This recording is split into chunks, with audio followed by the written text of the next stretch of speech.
are police officers. Wale ambao walitushika hiyo wakati si watu ambao hawajulikani, ni wale watu tumekuwa na wao kwa hii kesi. Tunawajua, tunafahamu vizuri, na maswali ni yale ya kesi tu.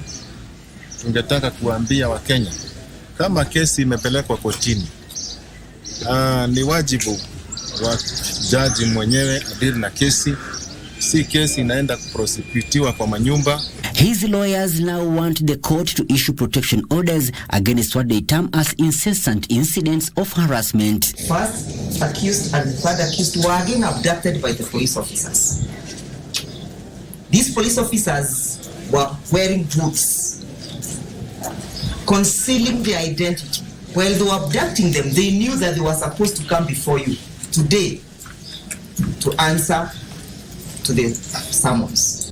Then they were kept incommunicado for almost 36 hours. They were released yesterday.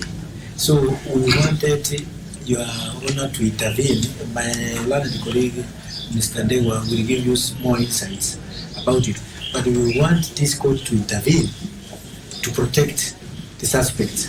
Makadara Chief Magistrate Tito Gesora says he will deal with the matter as means of insulating the case from interference. Suffice it to say that no one should be treated or subjected to inhuman and degrading treatment. And if at the end of the day it is demonstrated that there was such treatment and it impacted on the due process and the trial, this trial, then it will definitely, you will know that it will definitely count towards what kind of decision I will make. Elsewhere, the Director of Public Prosecutions has applied for an extension of custody for controversial Shakahola cult leader Paul Mackenzie and his 27 co-accused persons for another 180 days. The DPP claims that despite their confinement for over 5 months, the police have yet to conclude their investigations into the deaths of over 429 in Shakahola forest. Police say that the DNA profiling of the bodies exhumed from the forest is delicate, costly, laborious and time-consuming. Shanzu Senior Principal Magistrate Yusuf Shikanda will rule on the matter on October 12th. Kuna ofisi ya afisa wa kifungo cha nje wanasema hawajaweza kukamilisha ripoti zao. Wamehoji baadhi yenu na kuna familia zenu zimehojiwa, nafikiri familia 9 kama walivyoeleza. Kwa hiyo wanasema kwamba wanahitaji muda wa mwezi mzima ili kukamilisha ripoti zao. Na wameeleza kwamba kuna baadhi yenu ambao hawataki kutoa taarifa. Kwa hiyo inakuwa vigumu kukamilisha ripoti zao. Now, President William Ruto, who is in the United States, he's scheduled to lead the Kenyan delegation to the 78th United Nations General Assembly that is going to be held in New York, the United States. There are some of the key issues to be deliberated on is the ongoing war in Ukraine as well as the global climate crisis. This comes barely some few days after the Nairobi Declaration. We'll be keeping tabs on that, given that the success of ACS has been dubbed as a call to action for all African states to speak in one voice when it comes to better negotiations, when it comes to matters of climate change. Now back home, a family of 6 has perished in a midnight inferno at Tomwek village in Kunyak Ward, Kipkelion West constituency. The cause of the fire is yet to be established, but locals allege that a solar battery and petrol inside the house may have been the cause of the fire. Efforts to put out the fire by neighbors were futile.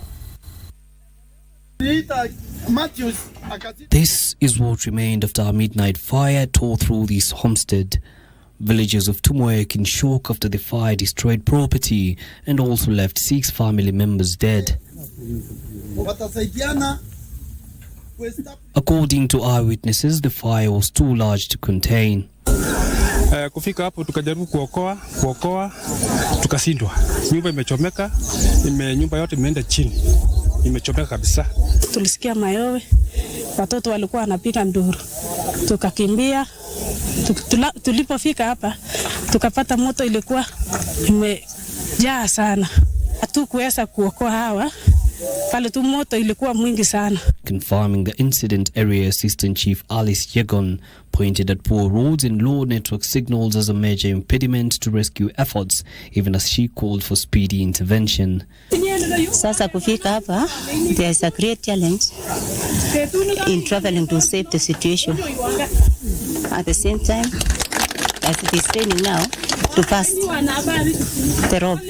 river is a problem. Hatuna booster. Na tukiwa na booster, itaweza tusaidia tuokoe watu wengine. The remains of the Sikhs have been taken to St. Vincent Hospital morgue. That particular bloodline seems to have been wiped out in that single incident there. May their soul rest in peace.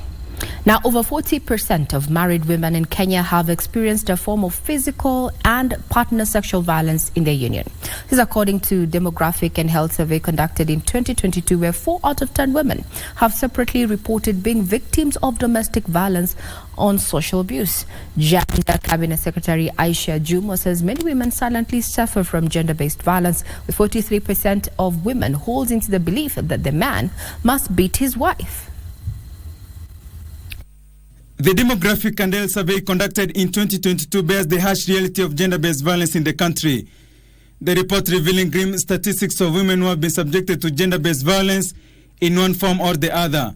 The report revealing that 40% of women are suffering silently and being subjected to GBV, while another 43% believe that a man must beat his wife, revealing the extent to which the vice has assumed the face of normalcy. Every 4 out of 10 married women in Kenya have reported being victims or either of domestic violence or social abuse. Girls and young women, on the other hand, are increasingly facing intimate partner violence, which amounts to domestic violence. Among the rural population, 51% of women and 40% of men agreed that wife beating is justified. In yet another shocking set of statistics, the report showed that 23% of girls are being married off before they attain the age of 18, while the rate of female genital mutilation practice stands at 21%. Gender Cabinet Secretary Aisha Juma has called for concerted efforts among stakeholders to protect women and victims of gender-based violence. The government has in the meantime launched the National Protection Against Domestic Violence rules amid calls for the implementation of the Protection Against Domestic Violence Act of 2015. So when we have the laws, we also have to sensitize. I mean, the skit here today showed a policewoman that was a bit insensitive, you know. It was a bit comical. That person who's coming is so aggrieved, is broken. It not only impacts negatively on their physical health, but also on the mental health, and may lead to self-harm, isolation, depression, suicidal attempts, and domestic violence meted on children. The rules emphasize the importance of prevention and early intervention. They underline the need and responsibility by legal duty bearers to handle survivors with compassion. The unveiled rules will aid the prevention and a coordinated approach to intervention and provision of expected holistic support by agencies and the community at large. The rules also seek to hold accountable perpetrators of the vice. Well, 40 is quite the number there for those who are experiencing gender-based violence within the home setup. I hope you can stand up and speak up against this particular vice that is continuing to permeate the society. Now, National Assembly Speaker Moses Wetangula has urged the Center for Parliamentary Studies to develop courses aimed at helping journalists covering parliamentary proceedings gain a comprehensive understanding of its traditions, activities and events. Speaking during a National Assembly Leadership and Editors Retreat in Mombasa, the Speaker said Parliament will collaborate with media houses to train their parliamentary reporters to ensure visibility of the House and dissemination of accurate information to members of the public. Wetangula noted that the media was a key partner in the dissemination of information on parliamentary proceedings, affirming Parliament's commitment in safeguarding the rights of journalists as they report the workings of the House. If you can have a tailored course short course to give some refreshment to journalists who are seconded to the parliament by their media houses. Simple things. What is a petition? What is a question?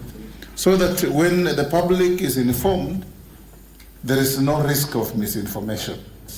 So Nyandere, you can think of that, bring it to the Parliamentary Service Commission. We will support you to have a budget line to set up a proper media center for you at Parliament. Full with a facility for even your cafeteria. The players in the sector unveiled a team that is actually a working group, a task force. And in the next 6 months, you shall see the proposals that shall be coming from this task force, from this workforce, redefining the entire space of communications, information, and innovation.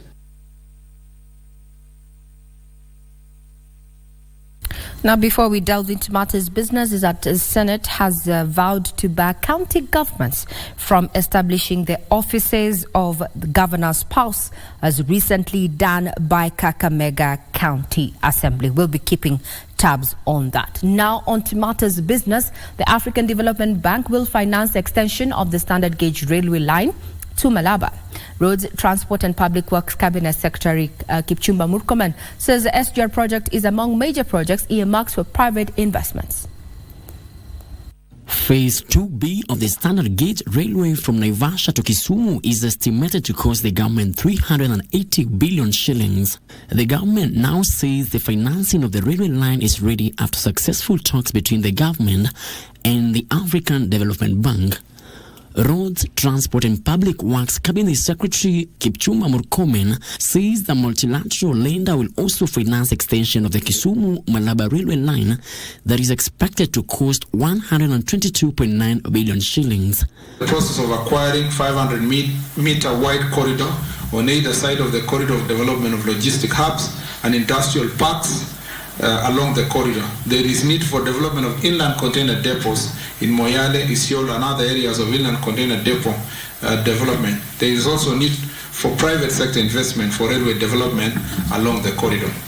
The government says the tender to privatize the Lamu Special Economic Zone will be published soon as plans to privatize port operations to create efficiency.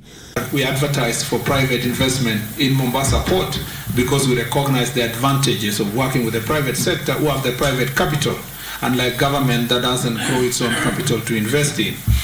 Murkomen says the government is seeking to leverage on the private-public partnerships to complete mega projects in the country. To agriculture, where a number of seed merchants have been arrested in Trans Nzoia County for distributing fake seeds. The Kenya Plant Health Inspectorate Service Managing Director Theophilus Muthoi says 15 tons of the condemned seed has been confiscated, urging farmers to only purchase seeds from accredited seed distributors. The Kenya Plant Health Inspectorate Service says it is stepping up its seed surveillance efforts as farmers start preparations for planting. This is after KEFIS confiscated fake seeds consignments in Trans Nzoia County after unscrupulous seed trader distributed uncertified seeds to unsuspecting farmers. We have come across the information of fake seed, especially for maize seed. We have gone round and been able to arrest those people involved in faking seed, packaging seeds in various countries, and we urge the public to be able to bring to our attention any information which can lead to arrest of those people who are doing that unscrupulous business. KEFIS Managing Director Theophilus Muthoi has warned farmers against purchasing seeds from unlicensed traders and only purchase KEFIS labeled seeds. For those seed packages which are less than 5 kilos, there's a KEFIS sticker on it. You can be able to scratch, you get that number, and after you get that number, you send it to an SMS which is written on the sticker, and the farmer will be able to know whether that seed is genuinely inspected by KEFIS or not. If you don't get any message on the same, don't buy that particular seed.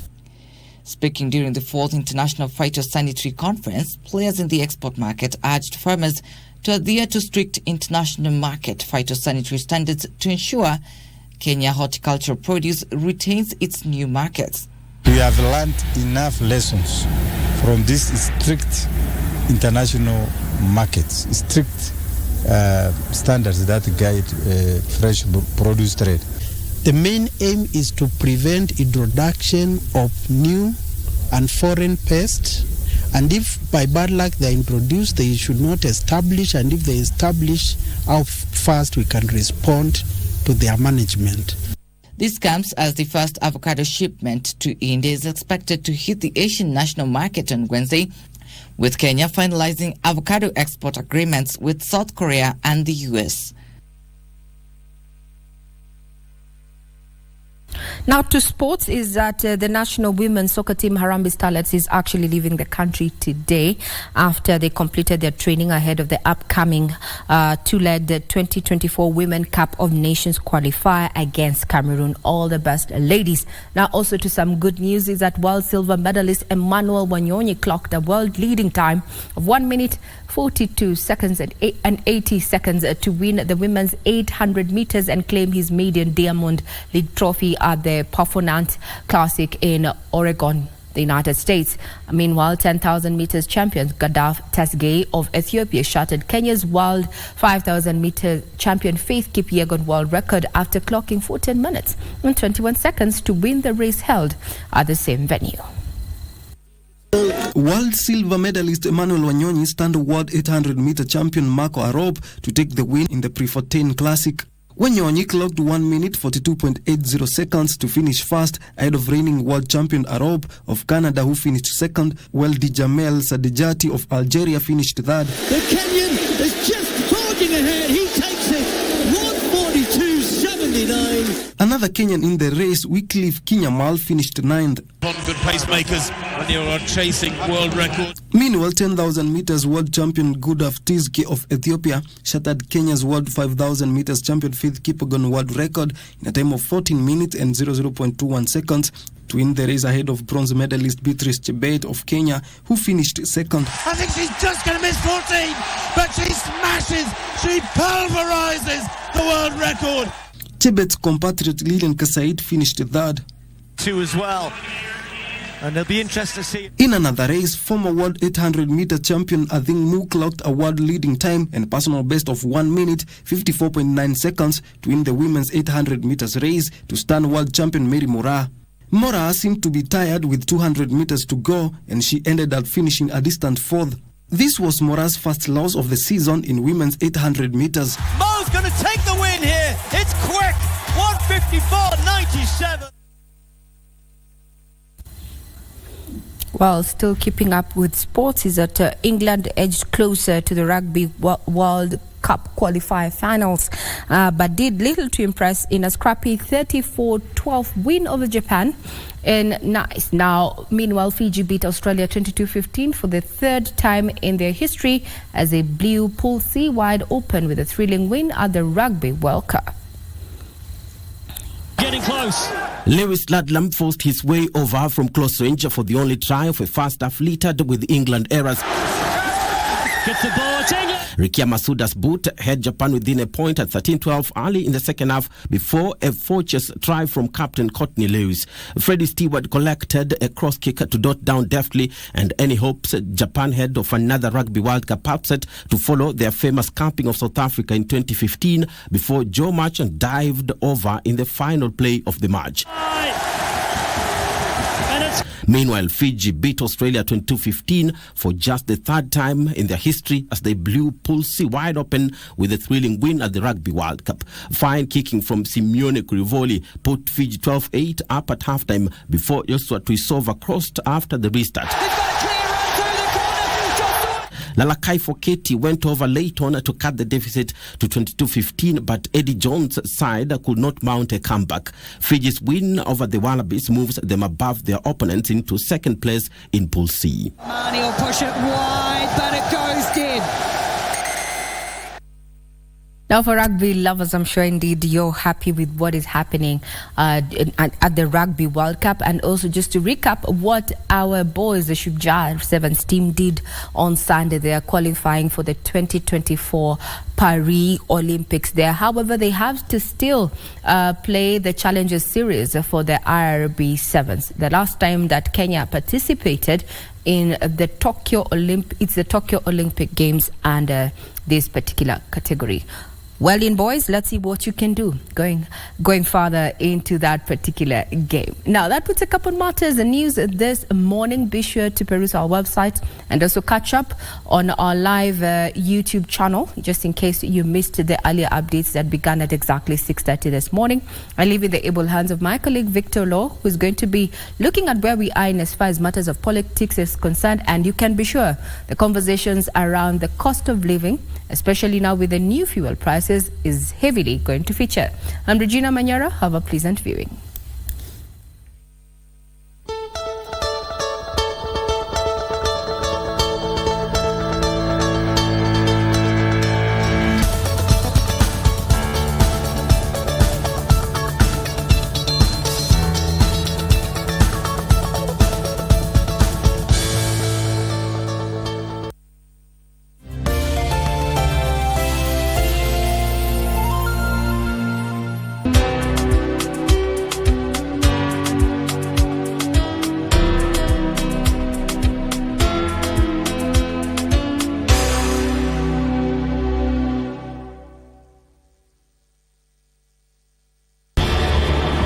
이유 여하를 막론하고 제 불찰입니다.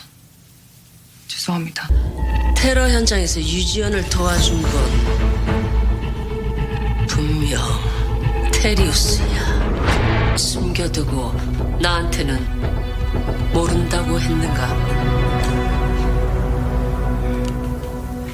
이 여자 당장 잡아.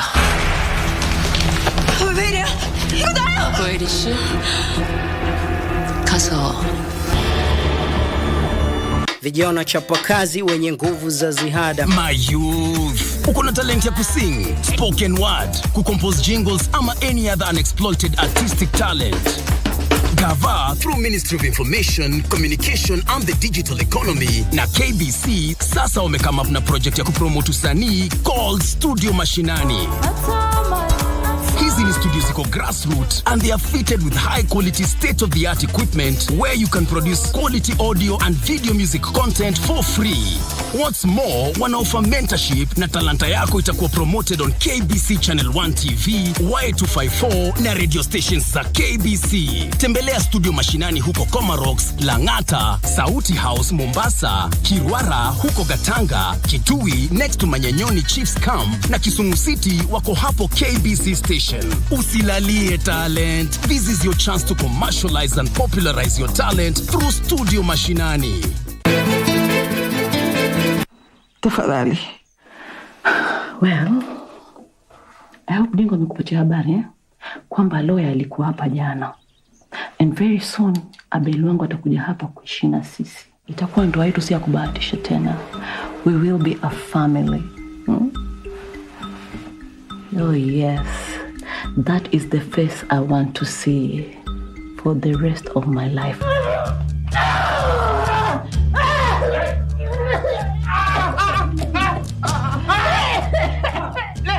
Hapa kuna cha kurelax. Baba na mama kila siku wagombana huko juu. Hapa vurugu mwanzo mwisho. Mama mdogo naye yuko lakini yeye naye ana yake kabisa, mara yuko mara hayuko. Mama njoo huku, mimi nakuhitaji.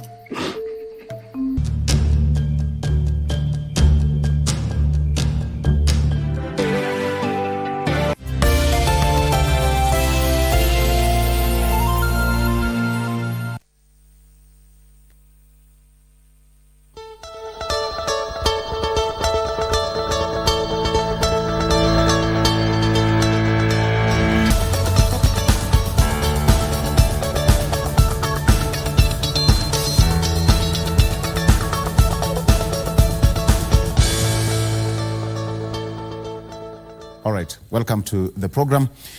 My name is Victor Law. Okay, so this is how we do it. As before we get into people and politics, waiting for my guest to arrive in studio. I'm expecting Bonnie Khalwale, who is the senator of Kakamega County, the bullfighter himself, and Godfrey Ruku, who is Mbeere North Member of Parliament. But right about now, when you look at the magic wall, this is what we have right now as far as traffic in the CBD is concerned. Now, this is the capital city. Residents or people accessing the CBD from Thika Road or via Thika Road, there's a problem already. All the way from KCA University down to Mathare Mental Hospital, it's already bumper to bumper. When you see this red mark here, then it means that it's a red zone. There is heavy traffic. Now, this affects both the main highway and the service lane. This particular point. Now, when you look at that, it extends all the way to Kiambu Road, heading towards the Directorate of Criminal Investigations. That is Kiambu Road, also bumper to bumper. But that is also affected by members or drivers who tend to overlap at this particular time of the morning. Now, the traffic also started to flow just after Pangani Shopping Center. And then it joins roundabout, that is around Ngara there, because there is a diversion either going towards the roundabout or taking the overpass. That is where the red point is. But nonetheless, every other bit of the road is flowing until you come towards Limuru Road. Limuru Road starting all the way from City Park, that is just after Regal Plaza, coming down, joining Forest Road. That is where the problem is, but after that everything is moving pretty fine. Wayaki Way, if you're coming from Wayaki Way, there's a bit of some traffic here. I don't know where's the problem. This is around Wayaki Way. This is around, yes, West End Towers. There's a bit of some traffic, but nonetheless, all the way from Kangemi down to ABC Place, moving to Westlands Roundabout, joining CBD, ultimately past Museum Hill, everything is moving pretty fine. So if you're using Westlands, coming all the way from the other side of west side of Nairobi, you have a moment to drive to work. Mombasa Road, moving pretty fine. It's all green, meaning the flow of traffic is all okay. Just a bit of traffic at the Lusaka roundabout. After that, everything is moving very okay. That is the Aerodrome Road, Joling Mujala. Everything is okay. Watuangong Road, how are you doing? Now, there's a big problem at around Junction Mall. It starts all the way from around, because of the traffic light, as you approach the Meteorological Department, that is joining the Kingara Road. Now, Kingara Road joins all the way to Gitanga Road. That is where the problem is. Now, Kingara Road joining Ngong Road is a mess. Past Ngong Road, coming to RFUA or Impala Club, if you like, moving very slowly. After that, it moves towards the CBD very fine. Now, my director is saying that why am I not talking about Jogo Road? Okay, so what was Jogo Road from Islando Massive? Good morning. Now, past Buruburu, the roundabout here, the interchange is moving pretty fine. You are coming down Jogo Road as you come to Nairobi CBD, as you come towards DC stage. Those who know DC stage, now there is that red mark, all right? After that, it's moving until you come towards the City Stadium.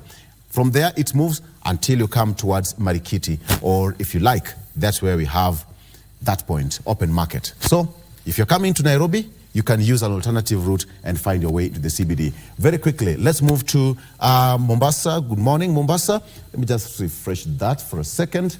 Very well. So, Mombasa, this is the situation as we speak. The Link Road joining the Mtwapa, coming all the way from Nyali Road, joining Kongowea Market, is a problem. As you join the bridge, the new Nyali Bridge, it's already a red mark. So if you're in Mombasa, tafadhali, kwa na subira. That is the only situation. After that, if you're coming towards CBD, today Mombasa looks a bit busy. As opposed to other days, it looks busy. We have got some red dots joining the roundabouts. But from that side, coming to the Makupa Bridge, all moving fine as you come to the CBD. And finally, in Mombasa, how is the situation like as you come to the ferry channel? Today it looks pretty fine. Until the other side of Likoni, that's where the problem is. But nonetheless, so far, so good. But Mombasa, asanteni sana. That is as far as that is concerned. Okay, that is the traffic situation. We are taking a very quick break, and we come back. I'm going to take you through the local dailies. That is the Standard, the Daily Nation, as well as the Star newspaper. So stick around for that. Stay with us and don't go away. We'll be right back.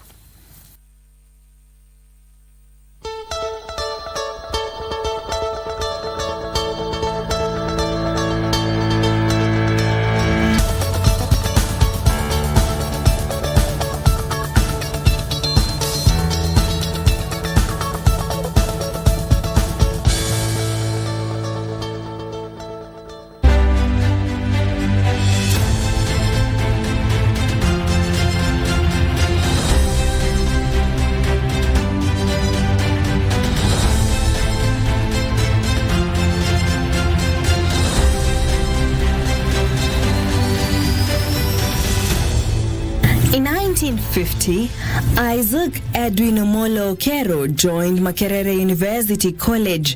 In 1953, Okero got a scholarship from the Indian High Commission to study law at the University of Bombay, from where he graduated with honors in 1956. The same year, he landed a job as Associate Secretary to the International Students Organization in Leiden, the Netherlands, where he worked until 1959. In 1962, the colonial government appointed him to the Attorney General's office in Nairobi as a state counsel. He served as a deputy public prosecutor between 1963 and 1965, and thereafter as Commissioner General of Customs and Excise from 1965 to 1969 at the headquarters in Mombasa. He had a relatively successful political career between 1969 and 1979 as a cabinet minister and as a member of parliament for Gem constituency in Nyanza province. Between 1969 to 1978, he worked in various ministries under President Jomo Kenyatta. In 1969 to 1973, he served as Minister for Health, while 1973 to 1977, he headed the Power and Communications docket. In 1977, Okero headed the Ministry of Information and Broadcasting for a year. After Kenyatta died and Moi took over the following year, Okero was redeployed to the Ministry of Power and Communications for his final term under the Moi administration. From 1978 to 1979, he served as ruling party KANU National Chairman. He lost his game seat in the 1979 polls to Agri Otieno Ambala. From 1996 to 2005, he served as the chairman of the board of Kenya Airways. This was during the turbulent years of implementing the privatization program, when the national airline teamed up with Royal Dutch Airline as a privatized entity and finally started to make profits. Okero is remembered for the establishment of Siaya District Hospital and the realization of rural electrification in Yala and Siaya District. Jackie Wambiru, The Cabinet.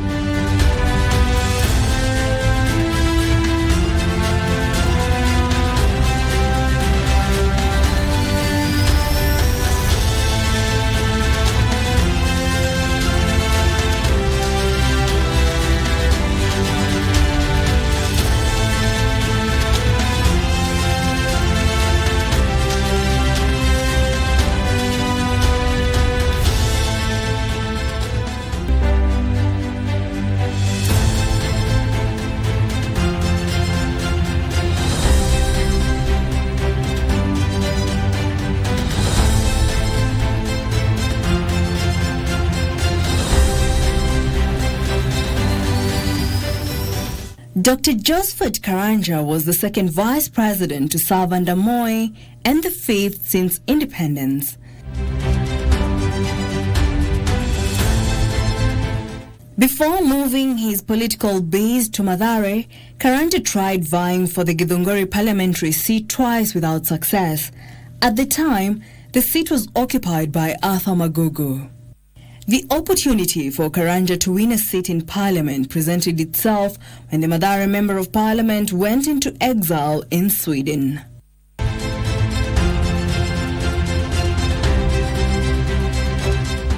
Once he won the election, the way was clear for Moi to appoint him vice president in place of Kibaki.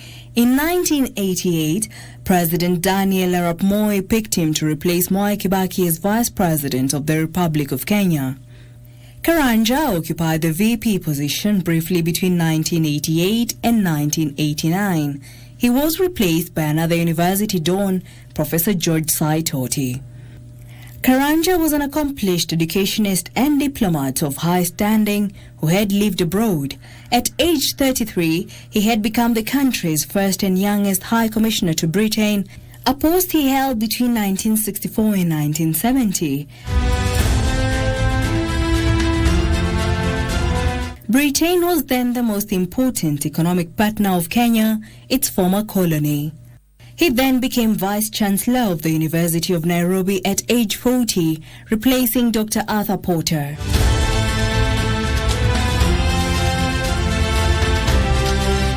In 1970 to 1979, Dr. Karanja served as the first Vice-Chancellor at the University of Nairobi.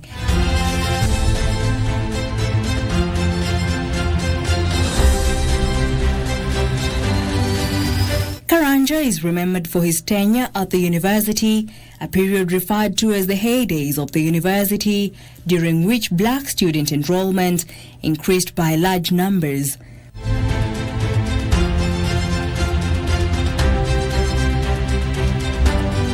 His liberal and Western inclination opened the university to many changes, including encouraging women to acquire higher education. In 1992, Karanja moved back to his home constituency of Githunguri and won the parliamentary seat. In 1993, Karanja was arrested and arraigned on charges of inciting the public against the government. He died on 28 February 1994 at the age of 63. Jackie Wamiru, The Cabinet.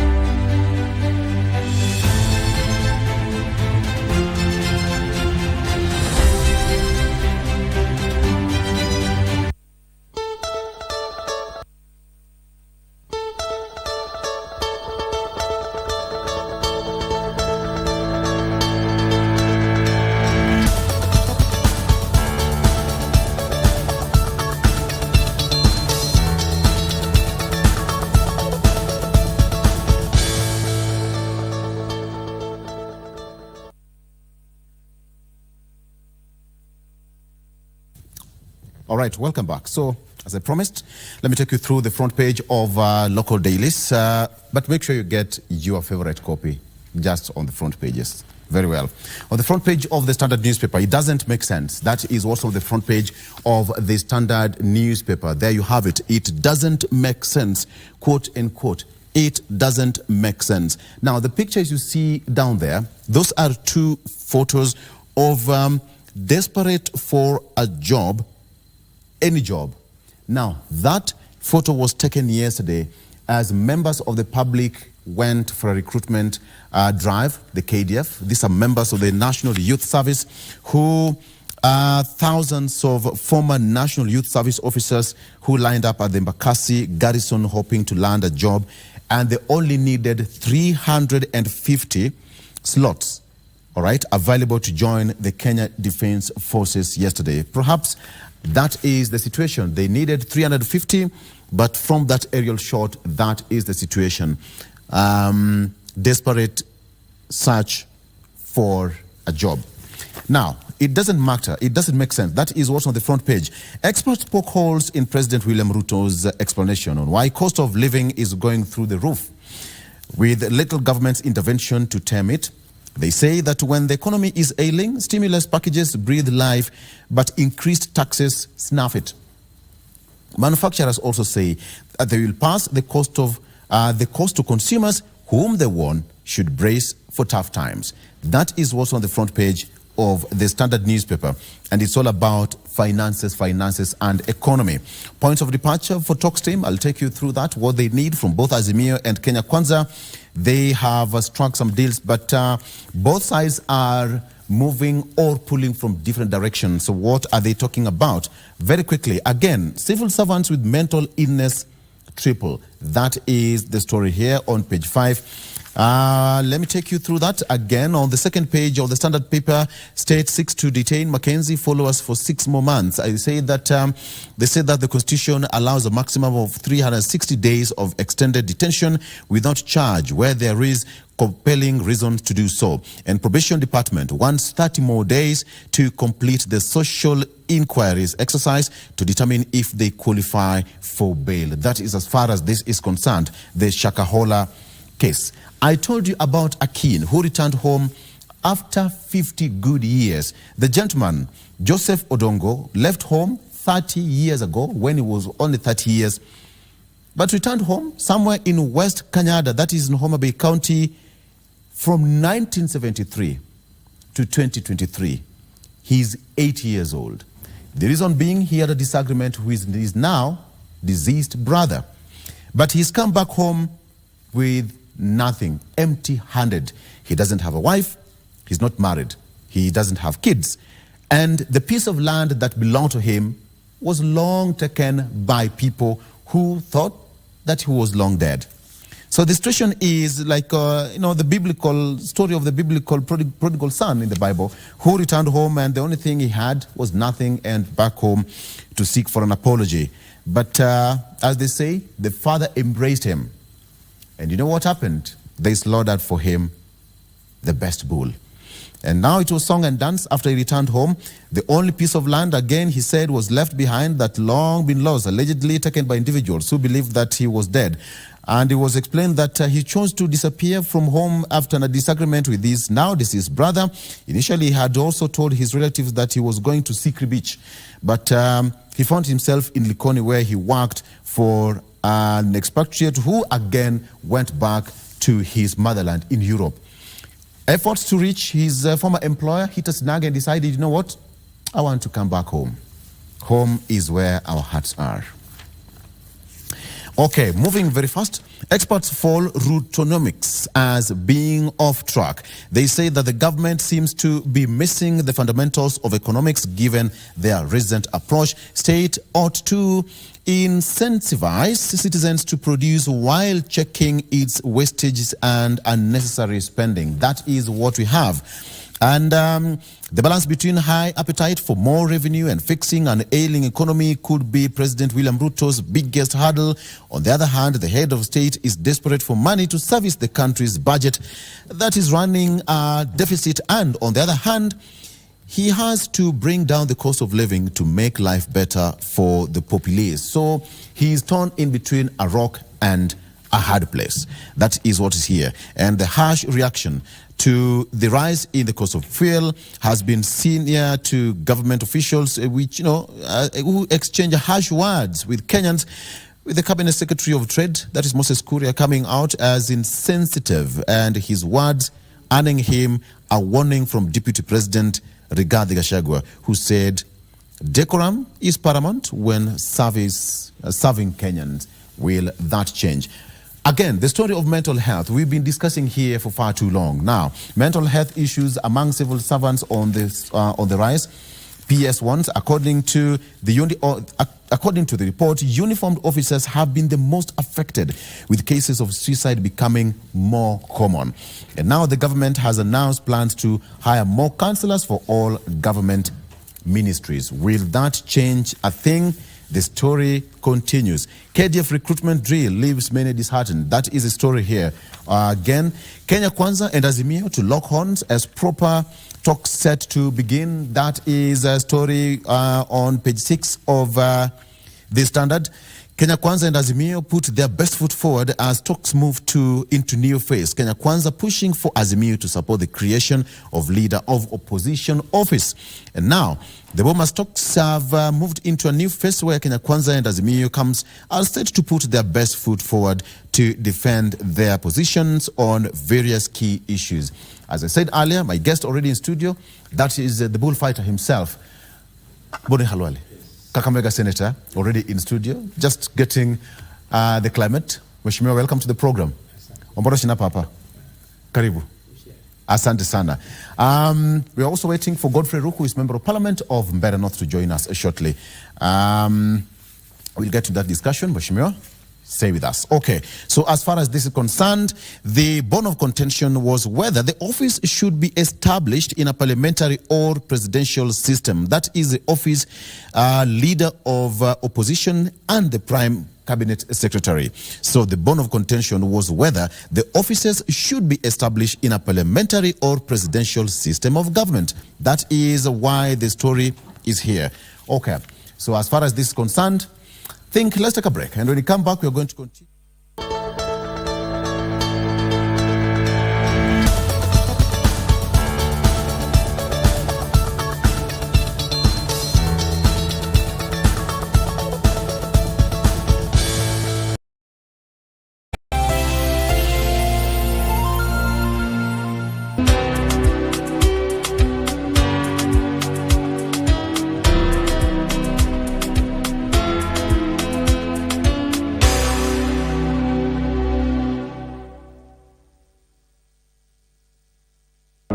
1 year in office, 23 ministries.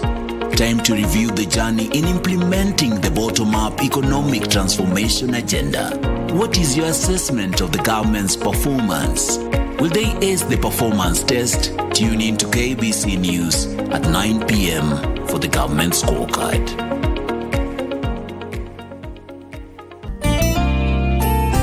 Are you seriously saying that, Alba?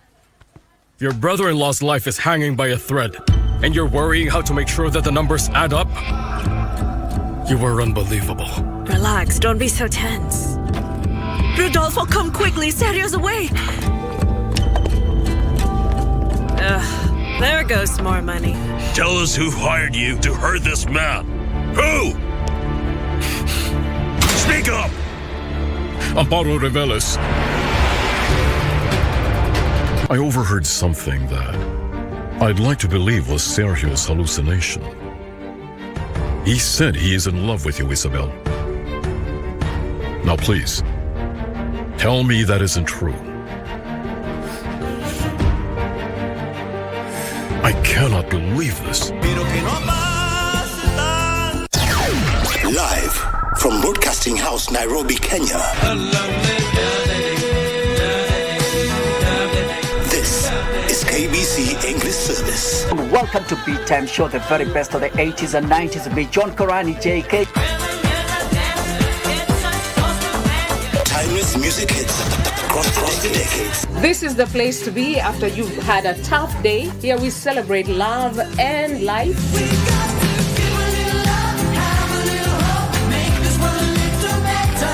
Don't believe me, just watch. The sound of KBC English Service. I'm your host, Caroline Wangishi, Carol Gatata Moshero. My name is Geoffrey Mongai B. News, information and entertainment. KBC English Service, Kenya's official national radio.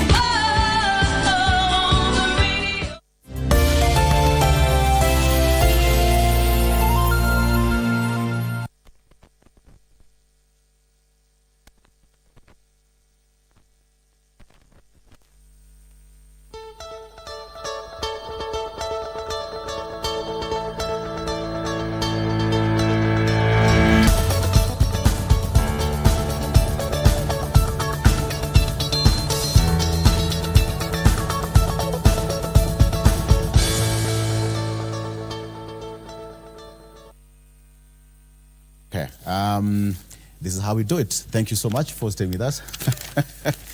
On the front page of the Daily Nation, I have my guest already in studio, Bonnie Kalwale, who is the Senator of Kakamega County. We're trying to take a quick look on what you have on the front page of our local dailies pretty fast. Inside push for Raila 2027 run. That is what's on the front page of the Daily Nation. Inside push for Raila 2027 run, but more likely to cause an implosion in Azimio. It describes a secret push is fast gaining momentum in ODM circles to have party chief and Azimio leader Raila Odinga take a sixth stab at the presidency in the 2027 elections. Though he has shown no interest, the opposition chief is said to be under pressure from some of his allies. But Wiper's Kalonzo Musyoka and NARC Kenya's Martha Karua are also eyeing this top seat and would wish to get the endorsement of Mr. Odinga, who will be a prime 82. Front page of the Daily Nation, Mheshimiwa. Yes. We are talking about 2027 right now. Yes. So there's no time left. What do you make of this headline? I think the media is not really the media, the nation is trying to sell its paper. And it knows that a political story in this country bearing Baba usually captures the imagination of many Kenyans. That's why they have this headline today. That is on one hand. On the other hand, it is true that Azimio is now at its weakest. Never in the history of the former Prime Minister have his elected leaders abandoned him. But you've seen a senator and I think 6 members of parliament, not just from Azimio, but from his own community have abandoned him. He is at the lowest. He is pretending that he is not aware that also his governors have also done the same. The only reason why it doesn't look like governors have done the same is because the party has not chosen to take any disciplinary action against governors. Otherwise, the governor of Kakamega is gone. The governor of Kitale, that is Trans Nzoia, is gone. The governor of Busia is gone. The governor of Vihiga is gone. I can go on and on and on. So basically,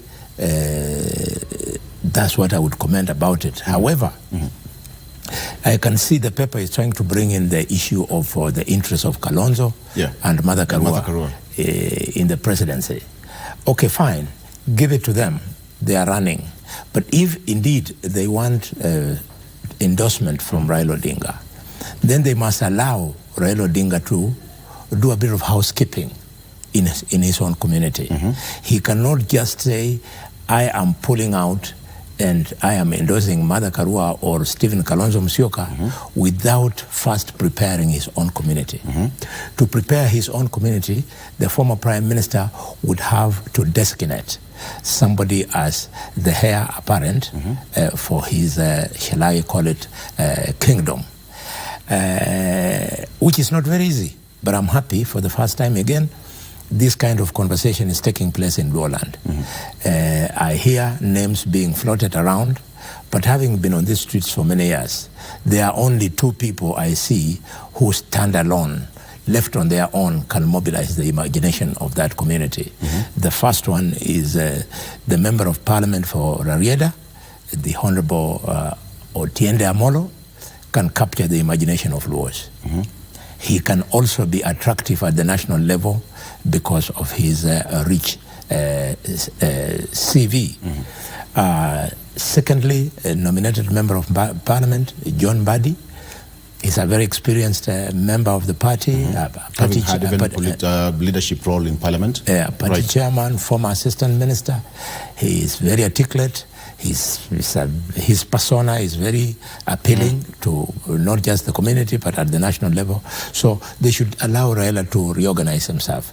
It is true they have mentioned other names, but since my vote would not count in a situation like that, I'm just making an academic comment. When you look at it, then does it have to mean that Raila has to endorse someone for Azimio, or they also have to fight for their own space? Azimio is a big house. In Azimio, if he doesn't endorse you, you cannot go anywhere because of the mindset of the block vote that Raila controls to the man.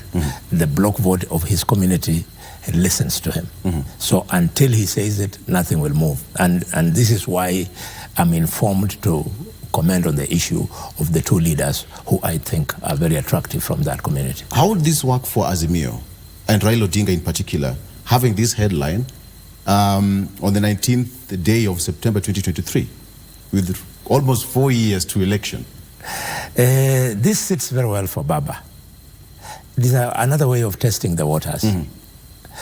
What we all know as their opponents is that they do not have any other formidable candidate apart from Raila. So Raila will use not only this kind of tricks to remind Kalonzo Musyoka and Mother Karua that they have no chance. The person with the remotest chance of challenging His Excellency President Ruto in 2027 is Raila Odinga. Okay.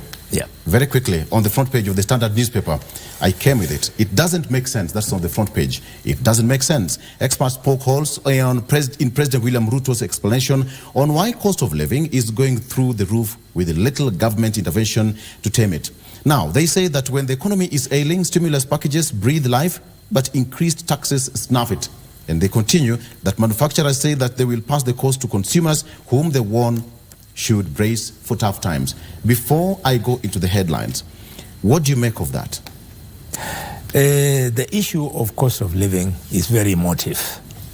And that's why when you are discussing it, you can get away with an intelligent discussion when you are on a panel like now or on the radio. But if you attempt to discuss it in the public, yes, people are so emotional they will not even give you an audience. because the matter is very emotive. This is what I have to say. We have a job to do, not just as a country, but as a region and as a continent. Why?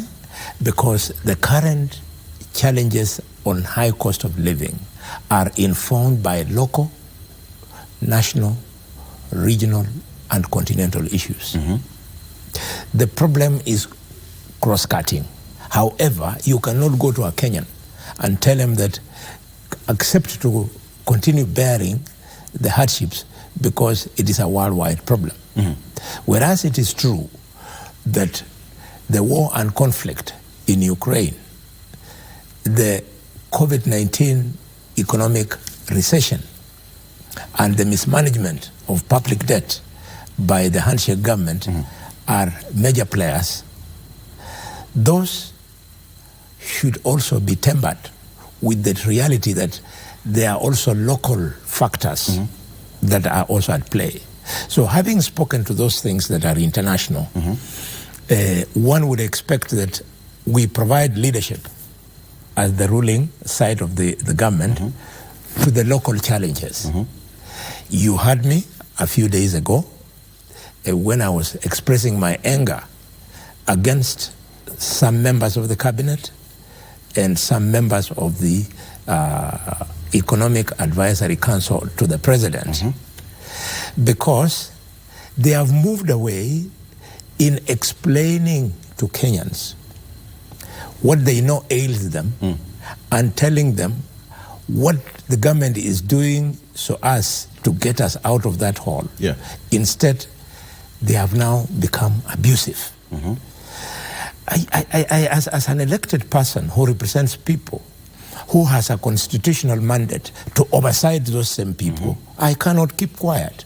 And this is why I came out and say, listening to C.S. Kuria, Moses Kuria, listening to advisor David Ndii, they have now outlived their usefulness.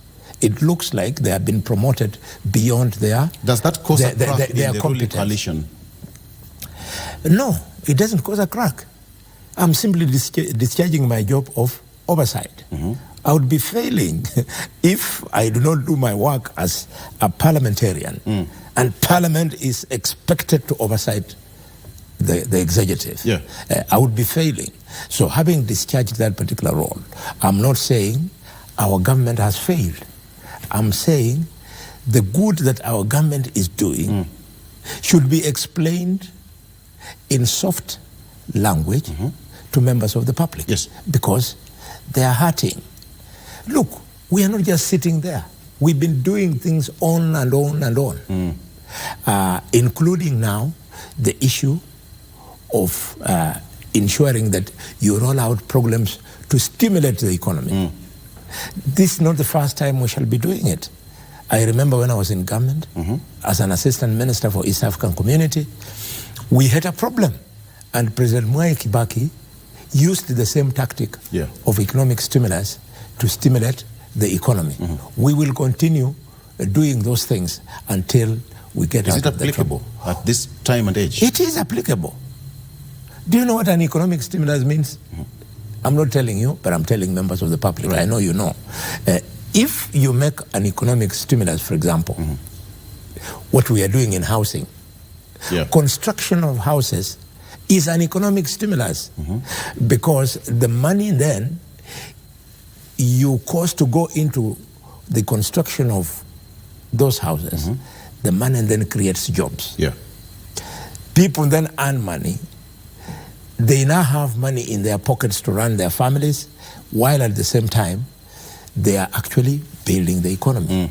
You can do that in many, many other sectors, and we will not stop until we succeed. But according to these people here, experts fall to economics as being off track, with some accusations that the government seems to have been missing the fundamentals of economics in as far as this is concerned, based on what their approach has been so far. I would leave that debate to economic experts, and we have them. In your future meetings, you can invite one of our economic experts to articulate on this issue. But what I know is that the media when they want to sell the impression that what you are doing has never been done, they use your own name. They will say Rutonomics. Right. It's a lie. Ruto is, as a president, is applying the tactics which, to his mind, and to the mind informed by advice from economic experts, is the best way to get out of the wall. So when you call it Rutonomics, you want to give it the impression that it has never been done anywhere before. I've already told you in this particular show that President Mwai Kibaki did it, and did it very effectively using economic stimulus. And what's more, the president is managing public debt.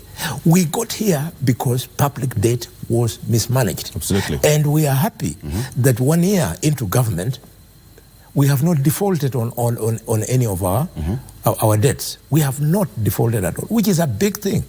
There are many countries in the world which have defaulted with disastrous consequences.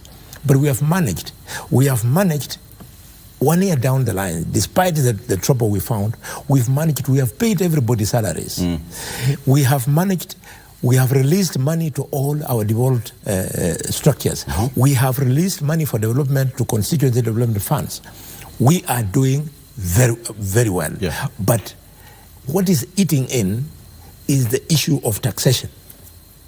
Okay? So, as we go forward, members of the public should understand that a tax law has got only a lifespan of 12 months. So the experience we are picking from the current tax law will inform us when now we prepare the next financial bill. All right. Yes. Is there a party indiscipline in Kenya Kwanza? When you listen to how some of the legislators talk, some of the cabineters talk, that must have been sanctioned by the president. Or is the president not aware when cabinet secretaries speak? And some of those words are hurting, as you correctly put it. Do you think that there should be some kind of party discipline taken care of? Cabinet ministers and civil servants do not speak on behalf of Kenya Kwanza. They do not speak on behalf of UDA. But the general ripple effect? The ripple effect is that it affects everybody. Right. Because they are supposed to serve everybody. If you must bring in the issue of party discipline, then you must also remember that within Kenya Kwanza there are several parties. So a case of indiscipline by a member of one of the constituent parties does not become an indiscipline issue of the entire coalition. We have to be specific. Like in this case, if you were to dissect and give me a particular name and the utterances or behavior of that particular member, I will tell you that one is Fort Kenya, it's ANC or it's UDA, and if it is Fort Kenya, I would keep quiet. Then if it is ANC, I'll keep quiet. But if it is UDA, I'll deal with it here and now. Because I'm one of the founding members of UDA, so does it and make I'm an it elected hard for the UDA president senator. to tame his members of the coalition? Because it's amalgamation of several parties forming Kenya Kwanza. So if a member of Ford Kenya speaks this way, he'll say, I'm not responsible for Kenya. I don't know why the media forgets sometimes too quickly. President Ruto is very decisive. You saw when a scandal started emerging at the Ministry of Health, he quickly took action and fired people and transferred others. Kibaki never used to do it. Uhuru found it completely impossible, but Ruto moved. He's a serious, proactive leader, and if it becomes apparent to him, and now that the debate is taking place in the country, he'll be informed by this conversation, and I can assure you he'll take action. This heat which has built is only is the last few days, but don't forget, Kenyans, that the president is not in the Republic. The president is in the United States. He cannot do what he's supposed to do in the office of the president out of panic when he's still out of the country. Yes. When he comes, he'll address it with the force that it deserves. Let's come back to what is here, Mheshimiwa. Yes. Thank you so much. Kenya Kwanza and Azimio to lock horns as proper talks set to begin. Very important. Now, there are some raft of measures here. Let me take you through very quickly. According to proposals put together by the National Dialogue Technical Committee, Azimio is supporting the creation of the Office of the Prime Minister, and 2 deputies within a parliamentary system of government. while Kenya Kwanza wants the office of the Prime Cabinet Secretary cemented in the Constitution. What do you make of this? In bipartisan talks, in a situation of dialogue, there's nobody who is right or nobody who is wrong. Similarly, any agenda flies. What then counts is the agenda or items that attract concurrence. So let everybody come with their proposal. The discussions will go on. They'll find concurrence. And whatever they agree on, Kenyans be reminded, whatever they agree on will not be fait accompli. It will not be cast in stone. It will come to Parliament because the committee in Bomas has no power of making law. And so far it's been entrenched. Listen to me. Right. The committee in Bomas has no power of making law. What we have done is that we have allowed whatever is taking place in Bomas to find a ready and willing National Assembly and a ready and willing Senate to process the product of their industry. It's only the Senate and the National Assembly and the county assemblies that have the power to make decisions that have the force of law. So when these things come, we will look at them and hearing from what you are reading, there are some of them that will also be bigger than the two houses that would require a referendum. Then we will sift through and say, yes, this we can sort out, and this one requires a referendum, and then we throw it back to the public. For example, what the Azimio is proposing, namely introduction of a parliamentary system, is an attempt to change the entire structure of Parliament. And under the Constitution, when you want to change the structure of Parliament, the only person who can decide is Mwananchi. So you take it to the public for a referendum.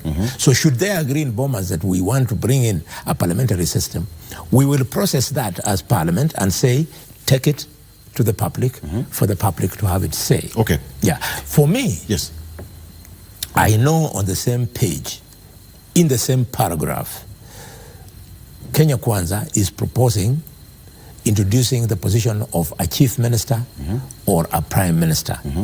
Okay? Yes. Yeah.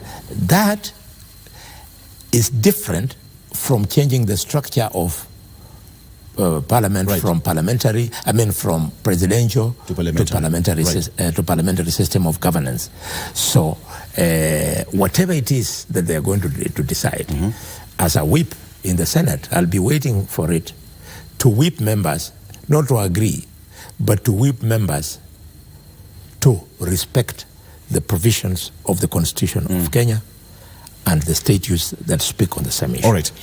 On electoral justice and other related matters where restructuring it is concerned, I'm also quoted Kalonzo Musyoka, who is also part of the committee, say that they have agreed, but they don't know how to go about it. Yes, they've agreed that the constitutional, the Independent Electoral and Boundaries Commission is a key issue. Kenya Kwanza maintains that the issue is limited to filling the vacancies available in the office of the chairpersons and members of IEBC.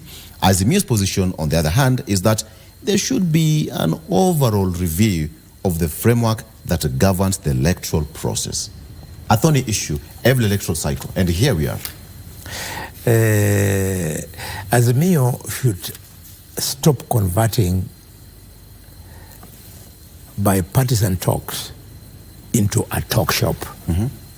What they are saying is what they pull out of the talk shop every circle of an election. I recall that I was on the same committee that sat on the same agenda in Windsor when we had a joint parliamentary committee co-chaired by Kraitu Murungi and Governor Orengo. And same stuff. We have fixed it. It's okay. What is at hand is that Azimio shot itself in the foot. When this matter was brought before Parliament, the Azimio members participated in the debate and voted and passed the composition of the selection panel. Now, when the matter came to Senate, as it should be, for concurrence, then they had an afterthought that we should have been involved in rabble rousing. So instead of participating in that debate and approval of the new law, IEBC structure, they walked out. So it is out of that then the president guided us when we had round one of the bipartisan talks that we have to be magnanimous. They are saying something, maybe they missed out on the chance, let them be given an opportunity. So they are going to be given an opportunity now to say that which they should have said when they walked out in the House. Yeah. Okay. So what Kalonzo is saying, he wants to completely change the goalpost, to shift the goalposts when it's not the case. But I'm not surprised. Honorable Kalonzo, who I respect very much as an elder brother, he has a track record of shifting goalposts on just about everything. He never decides on anything. No. That is wrong. He never decides on anything public. But on matters personal, probably he decides about his family and so on. But on matters public, he has never held a position. You can see he's now the lead man on his side, and he's starting to say, as you have read, what word did you use there? That he's saying? They have not agreed on how they're going to handle it. And when. And on the issue of, yes, that is... The IEBC. The IEBC. Yes. So why would a lead person be saying that they are not sure which way to go? He should say, this is an item on the agenda, and we assist of the matter, and either we have dealt with it this far, or in my view, we are going to ensure that we steer it in this position. But going left, right, center, wiper, no, that cannot be the case. Okay. Yeah. I wish he was here to respond to that. A wiper on a vehicle is only switched on when there's rain. But when there's no rain, please steady the car and drive. Mheshimiwa Bodi, recently the president was in your backyard. Yes. You must be a happy senator right now. Yes. Allow me to ask you this question. What is the progress so far as Mumias Sugar is concerned? It's a white elephant, and it would have been so bad leaving this studio without asking you that.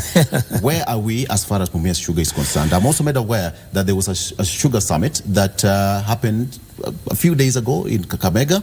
What was the outcome as far as this is concerned? Very good. I beg to disagree with you softly that Mumias Sugar Company is not a white elephant. Mumias Sugar Company exists. Mumias Sugar Company is faced with serious challenges.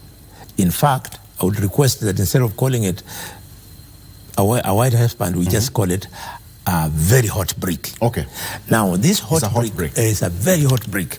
This hot brick that we call Mumias Sugar Company, we are happy and satisfied with what is happening now. The president has taken a monumental strike. The first one is that he has written off all debts, amounting to a whopping 117 billion Kenya shillings for all the sugar factories in Kenya. This is a huge step.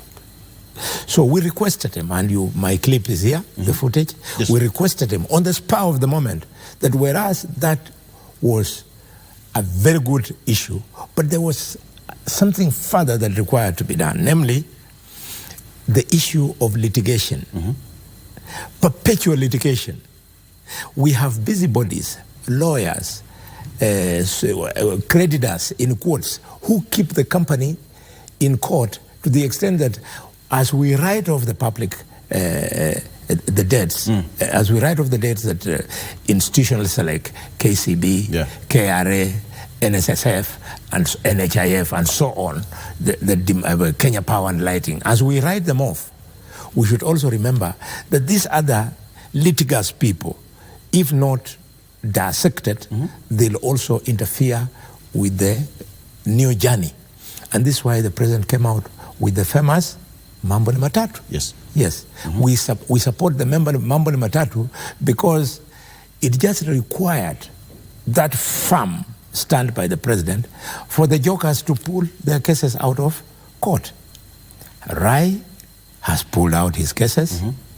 A number of lawyers, including a famous one called Kimito, has pulled out their cases. This is the leadership that was required. Having thanked them to that, you have raised the issue of the Sugar Conference. The Sugar Conference, we thought it was a conference that was to be all-encompassing. Yeah. And when we arrived in Kakamega, we found it was a meeting of governors of the Sugar Belt. Okay, what was the agenda? So we entered into Kakamega town, and we found governors had put up billboards with their big photographs. They are very handsome, some of them, showing that so-and-so is here and whatnot. I believe all of them are handsome. That's right. Yeah. So then they went in, and instead of articulating, I'm sorry I did not attend because of how we were convened poorly. I was not going to go into a matter that is so hot like that when all that people are looking for is an opportunity for their ego to be massaged. So I had other government responsibility in Finland and Estonia, so I preferred to go there because I discovered they had missed it by a mile. So they did what they did, but on reading what took place, I found that they only went there to adopt a report of a task force that had been sanctioned by former CS Munya and co-chaired by, I think, by Oparanya, former governor of Kakamega. So they came to receive and sanction that report. Already the people of Kakamega had serious issues about the recommendations of that task force, because the task force has recommended, and this so-called Sugar Conference adopted, has recommended something called zoning. Yes. Let me tell you, maybe you are a son of the Sugar Belt. Zoning is against the freedom of farmers to sell their products from the highest to the highest bidder. If you are zoned around West Kenya Sugar Company, and you are able to sell your cane to Butali Sugar, West Kenya Sugar Company will make it impossible for you to sell to Butali, even though when selling to Butali is more attractive. What do I mean? I mean this. If you are zoned, it means the miller of your zone will pay you the price he cares to pay you. He will pay you at a time he cares to pay you. He'll harvest your cane, whether timelessly or belatedly, at a time he cares.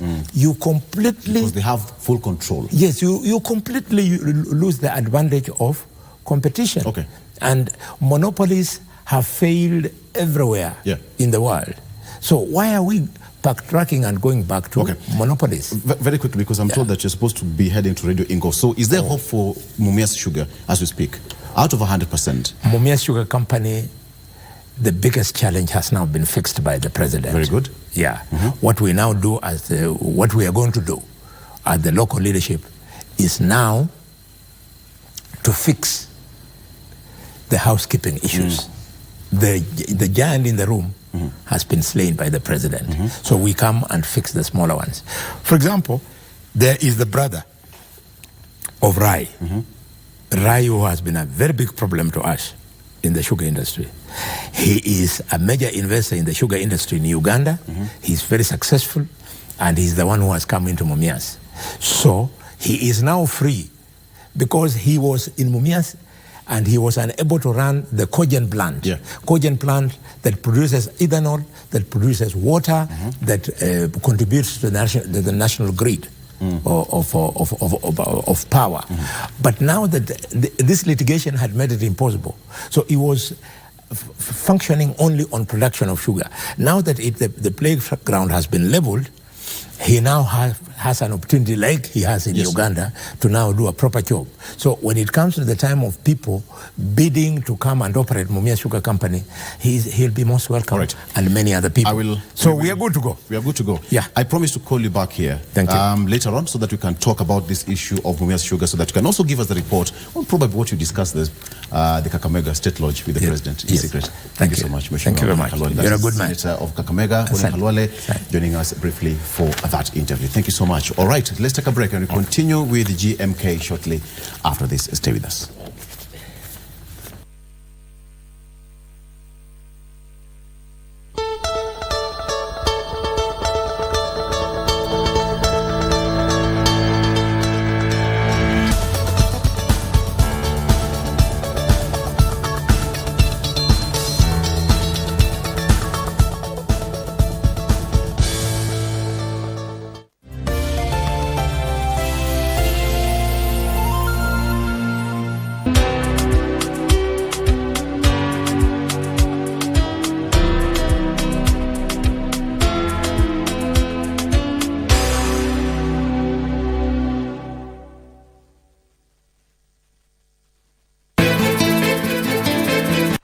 Tafadhali. Well, I hope Dingo amekupatia habari kwamba lawyer alikuwa hapa jana. And very soon Abel wangu atakuja hapa kuishi na sisi. Itakuwa ndoa yetu si ya kubahatisha tena. We will be a family. Oh yes. That is the face I want to see for the rest of my life.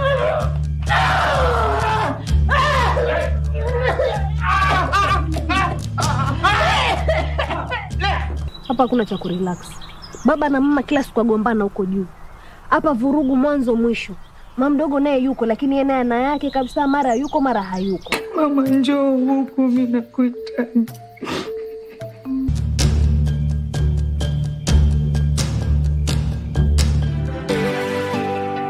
Vijana chapakazi wenye nguvu za ziada. My youth, uko na talent ya kusing, spoken word, kucompose jingles ama any other unexploited artistic talent. Gava through Ministry of Information, Communication and the Digital Economy na KBC sasa wamekama up na project ya kupromote usanii called Studio Mashinani. Hizi ni studios ziko grassroots and they are fitted with high quality state-of-the-art equipment where you can produce quality audio and video music content for free. What's more, wanaoffer mentorship na talanta yako itakuwa promoted on KBC Channel 1 TV, Y254 na radio stations za KBC. Tembelea Studio Mashinani huko Comarox, Langata, Sauti House Mombasa, Kirwara huko Gatanga, Kitui next to Manyanyoni Chiefs Camp na Kisumu City wako hapo KBC Station.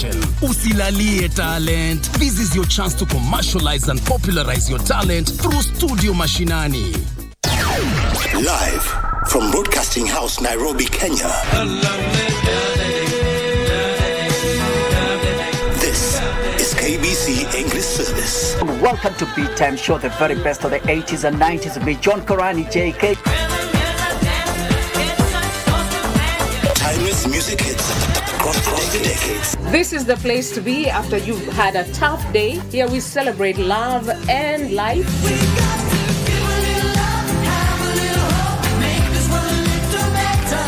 Don't believe me, just watch. The sound of KBC English Service. I'm your host Caroline Wangishi, Karo Gatata Moshero. My name is Geoffrey Mongai B. News, information and entertainment. KBC English Service, Kenya's official national radio. It's a cocktail of emotions. The puns that cracks up the family. Greed that yields power and a hunger for success. Friends turn to foes. Survival for the fittest is the drive. Who are we blackmailing? But nothing beats the feud in a family where one disappears and another fights for the crown. It was not supposed to go this far. It's the desire to succeed that keeps us going, the deception that keeps us digging, and the laughter pill that keeps us living.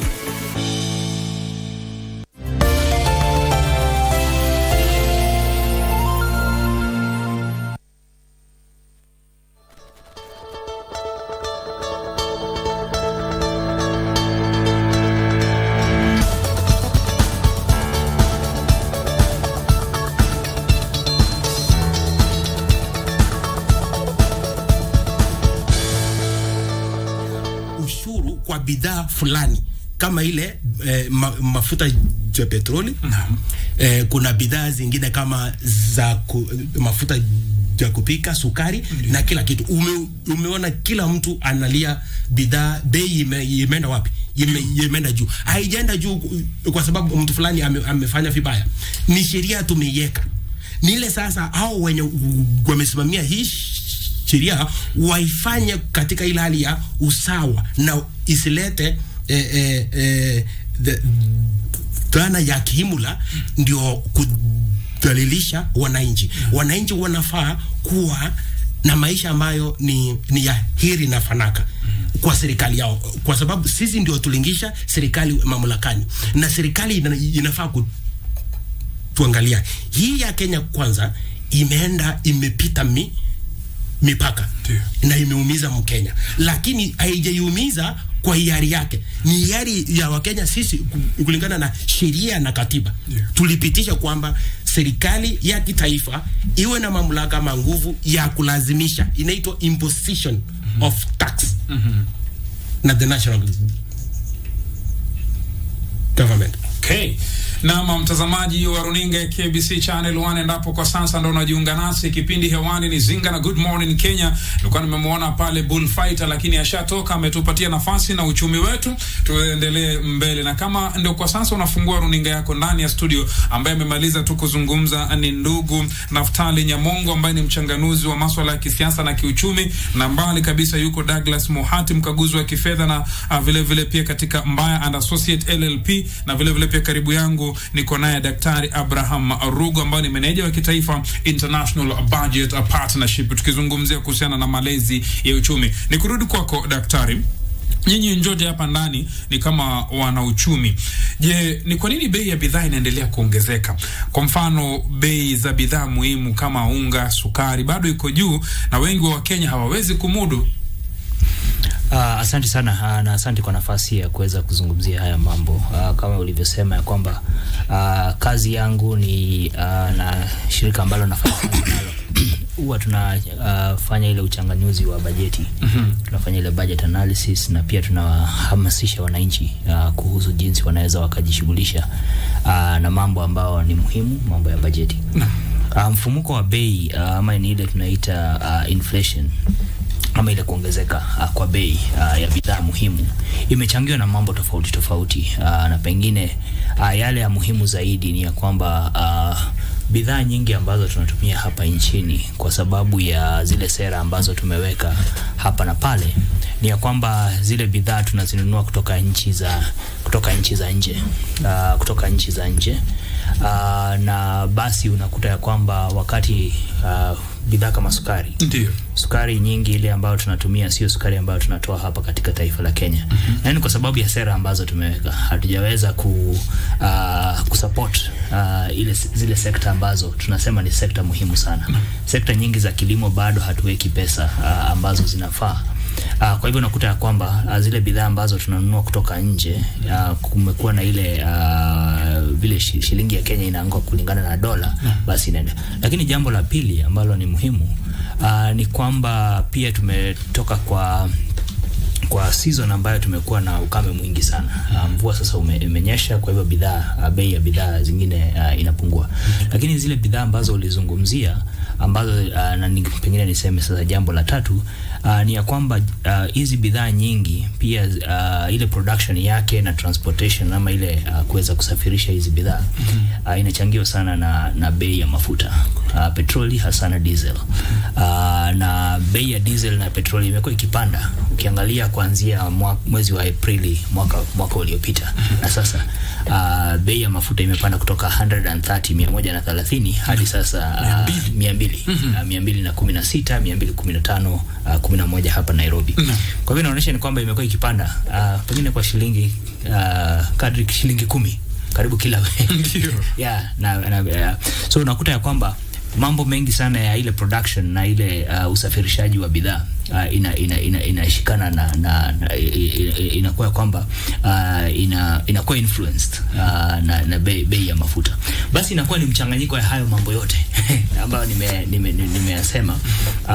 Lakini jambo ambalo limechangia zaidi ni ya kwamba tunategemea sana kununua hizi bidhaa kutoka nchi za nje. Mafuta ya kupika tunategemea kutoka nje. Mahindi ambayo pengine tunatumia sio yote, lakini mahindi kiasi pia tunanunua kutoka nje. Sukari tunanunua kutoka nje, na ni sera ambazo tumeweka. Lakini pengine ninafikiria pia kumekuwa na nitahitaji ile ufisadi na ukatili wa wale watu ambao, kwa sababu kama bei ya mafuta unakumbuka kulikuwa na subsidy wakati wa serikali iliyopita. Lakini mafuta ya kupika juzi kulitolewa tenda ambayo ilisemekana ya kwamba itaweza kupunguza bei ya mafuta ya kupika. Lakini baadaye bei ya mafuta ikaenda juu. Kwa hivyo unaona pengine pale kuna jambo ambalo pengine halieleweki kabisa. Kwa sababu gani tuweze kuleta mafuta kwa bei ambayo ni ya chini, kwa sababu ilikuwa ile concession ya serikali. Haya ni mafuta ya kupika, sio petroli. Sizungumzii petroli, nazungumzia mafuta ya kupika. Lakini ukienda pale kwa dukani, mafuta ya kupika yamekuwa yakienda juu. Kwa hiyo unakuta pengine kuna ukatili ama ile collusion ya wale ambao wanafanya hizi biashara. Yeah. Alright, huyo ni Daktari Abraham Rugo. Acha tumsikie Bwana Douglas Muhati. Bwana Douglas Muhati, mwezi wa 6 serikali iliweza kupitisha ama bunge iliweza kupitisha ule mswada wa Finance Act. Je, pengine huu mswada wa kifedha ndio umetupeleka mahali tulipo? Kwa hakika. Na tunaweza kujinasua vipi ama ndio mbasi? Hiyo Finance Act ni njia yenye serikali inatumia kutafuta pesa zaidi. Hiyo haijaleta upungufu wa ushuru, inaongeza ushuru. So kwa maana hiyo finance bill ilipita ikakuwa sahihi sheria na imekuwa implemented, imetekelezwa. Hiyo inamaanisha kwamba ushuru ambao ulikuwa umekadiriwa na serikali kwamba ushaongezwa tayari. For example, kwa sahihi watu wanakatwa housing levy. Hiyo imepunguza ile mapato ulikuwa unapata kwa mshahara wako. NSSF imeongeza. Hiyo inapunguza ile mapato ulikuwa unapata kwa mshahara wako. Pay as you earn imeongeza. Hiyo ya kwamba mshahara wako umebaki vile ulivyokuwa, lakini ushuru umeongezeka. Kwamba wakati ulikuwa unabaki na tuseme shilingi 20,000, ukishatoa matumizi yako yote ya pesa, mshahara ambao umepata mwisho wa mwezi, umebaki na shilingi 20,000 kabla ya Finance Act. Sasa hivi ile Finance Act imekuja, tuseme unabaki na shilingi 15,000. Hiyo shilingi 15,000 ambayo imechukuliwa na ushuru ilikuwa inaweza kusaidia sana. Na kando na hiyo kukata ile mshahara ambao unakata, ile ushuru unakata kwa mshahara, bei za bidhaa pia nazo zimeenda juu. Kumaanisha kwamba unalipa zaidi kwa zile bei ulikuwa umezoea kulipa kidogo. Sukari kwa mfano iliongeza hadi shilingi 300 ama 400. Hiyo ulikuwa unanunulia na shilingi 200, lakini kaongeza na shilingi 200 nyingine. Sasa ile shilingi 200 ambayo umelipa juu ya ile ulikuwa unalipa kidogo, imekula mshahara wako yote. So wakati unalipa, unafanya hata budget yako ya nyumba, unapata kwamba ile pesa umebaki nayo kusave ama kutumia matumizi mengine ya dharura haiko sahihi. So uchumi umepanda sababu ya hiyo Finance Act, na pia serikali nayo pia haituhurumii. Bado nazidi kusema itaongeza ushuru zaidi na zaidi. Kuna swala linajitokeza kabla kurudi kwa wageni wengine, kwamba serikali hii kwa sasa ina mwaka mmoja, na walipokuwa wakifanya kampeni walimwahidi mwananchi wa kawaida kwamba mambo yatakuwa mazuri. Lakini mbona ni tofauti? Kwa sababu mimi naamini kwamba serikali ambayo inapenda wananchi wake inawafanyia mambo yawe rahisi, lakini sasa mambo ni magumu sana bwana. Naam, Rashid. Mwanasiasa hana suluhisho kwa shida zako. Yeye atakuambia ile wewe unataka kusikia. Atakuambia kwamba kutoka town itakuwa shilingi 50 kwenda nyumbani. Hiyo haitafanyika. Kwa maana bei ya mafuta itazidi kupanda. Sasa bei ya mafuta ikipanda, nauli itapungua aje? Yeye mwanasiasa ama rais anataka pesa mingi ya kufanya shughuli za serikali. Inahitajika ushuru zaidi uongezeke. Sasa ushuru ukiongeza, bei ya nauli itapungua namna gani? So wanakuambia ile wewe ambao unataka kusikia ndio ufurahie, uwapatie kura, wafike pale, wafanye mambo yao. Lakini pengine niongezee ni kwamba haijalishi ni serikali gani ambayo ingekuja, tulikuwa tujipate katika hii hali kwa sababu ya jambo ambalo amezungumzia. Deni la taifa ambalo tumechukua, ile mikopo ambayo tuko nayo, ile ambayo tumechukua hapa katika taifa la Kenya, ile tunaita domestic debt, na deni ambayo tumechukua kutoka mataifa ya nje, malipo yake mwaka huu yako juu sana. Kwa hivyo ina translate aje kulingana na mambo ambayo tunazungumzia. Ukiangalia mwaka huu, mapato ambayo serikali inategemea kuweza kupata, ama ile ushuru ambayo hii ushuru yote tunazungumzia, ile total amount ambaye serikali inategemea kuweza kupata ni takriban, kutumia tu pesa za kila siku, takriban shilingi 260, 260, 257, lakini wacha tuseme 260. Malipo ambayo yataenda kwa deni ni 165, 165.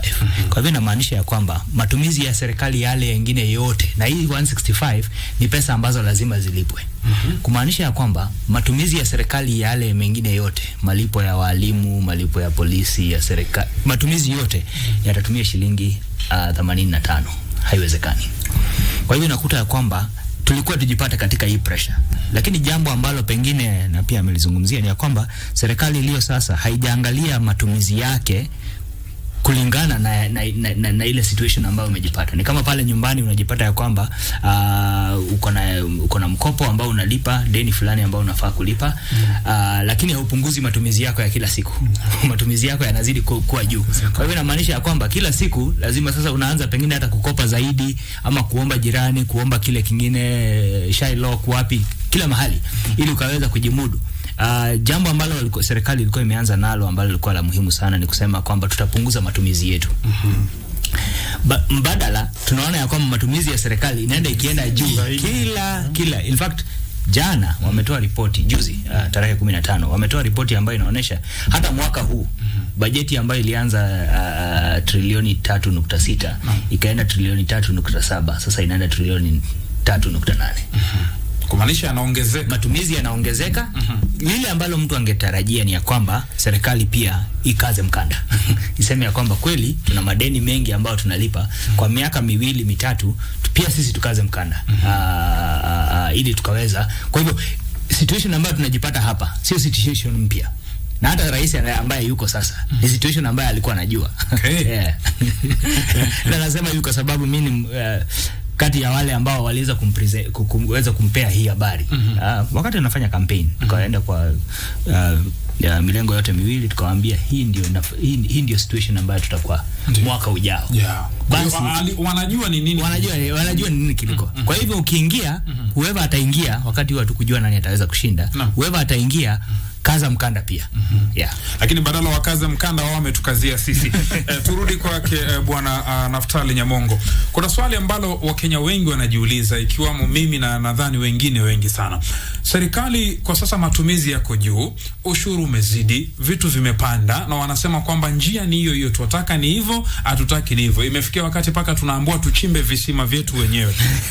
Swala ambalo linanisumbua, mbona serikali inatoa mifano kwamba sijui IMF hawataki tufanye hivi, sijui World Bank, kwani watu wakipigia kura walipigia IMF na World Bank? Asante sana Rashid. Aya, IMF, World Bank, UNICEF na hizo taasisi za kimataifa ni jamii ya kimataifa ambayo sisi kama Wakenya, kama jamii ya Wakenya tumejingisha. Tumejingisha tuwe mandugu wa kimataifa kupitia sheria. Ukiangalia kifungu cha pili cha katiba ya Kenya, kifungu kidogo cha 5, the general rules of international law shall form part of the laws of Kenya. So ni sisi wenyewe tumekubali kwamba taifa letu ambao ni huru tutaungana na mataifa mengine ambayo yako chini ya jamii ya kitaifa. Na jamii ya kimataifa huwa hususan wakati kuna shida kwa mataifa haya madogo madogo, jamii ya kitaifa iko na jukumu ambalo kulingana na sera ya kimataifa na ile sheria ya kimataifa inatoa pesa kwa mfuko yake na inasaidia nchi kama Kenya. Ukiangalia hii inafanyika tunaita humanitarian diplomacy, ama inatumika diplomatic tools and actions. Unapata mtu fulani ametumwa mwenye ni shirika tuseme ni AU, unaona sasa, anakuja Kenya, anazungumza na Kenya kupitia wizara ya nje, foreign affairs, ambapo sera ya kimataifa imehifadhiwa. Na hii jamii ya kimataifa inakuja na mifano na inakuja na suluhisho. Inasema sisi tumewaangalia, nyinyi mumekosa nini? Mifugo, ama nyinyi mumekosa nini? Mumekosa mbolea. Sasa sisi tutawapatia mbolea. Juzi jamii ya kitaifa imetoa mbolea bure kwa Kenya. But Kenya sasa imeenda ikasema hii mbolea imepewa bure na jamii ya kitaifa, ndio inauzia wa Kenya kwa bei ngapi? 2,000. Sasa sisi tunapatiwa bure bilashi. Sisi Kenya, sisi ndio tunauzia nini kwa Kenya na pesa. Unaona? So vile tumesema, shida iko kwa ile usimamizi ama ile uongozi wa fedha. Inafaa kuwe na uwazi. Tuambiwe waje, hii mbolea kwa hakika hatujanunua. Hii mbolea tumepatiwa na jamii ya kitaifa. Unaona? Na vile tumepatiwa na jamii ya kitaifa, na sisi tunafaa tuipeane bure, ama hata hatuwezi tukabarikiwa na nchi zingine ili hali nchi yetu yenyewe inajiweka mifukoni kwamba ndio inatusaidia. Unaona? Sasa kuna hali ya kudhorora kwa uadilifu wa viongozi.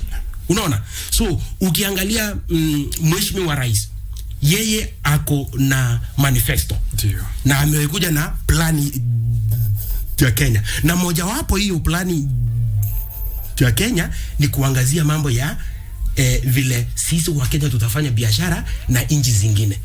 Hatutaweza endelea kama hatutajihusisha na nchi zingine. Nchi zingine ndio tunafanya nini? Ndio tunaona tunakuwa ni kama ni mfano wetu. Unaona? Sasa hivyo jamii ya kimataifa, ukisikia World Bank imeongea, jua ni hivyo.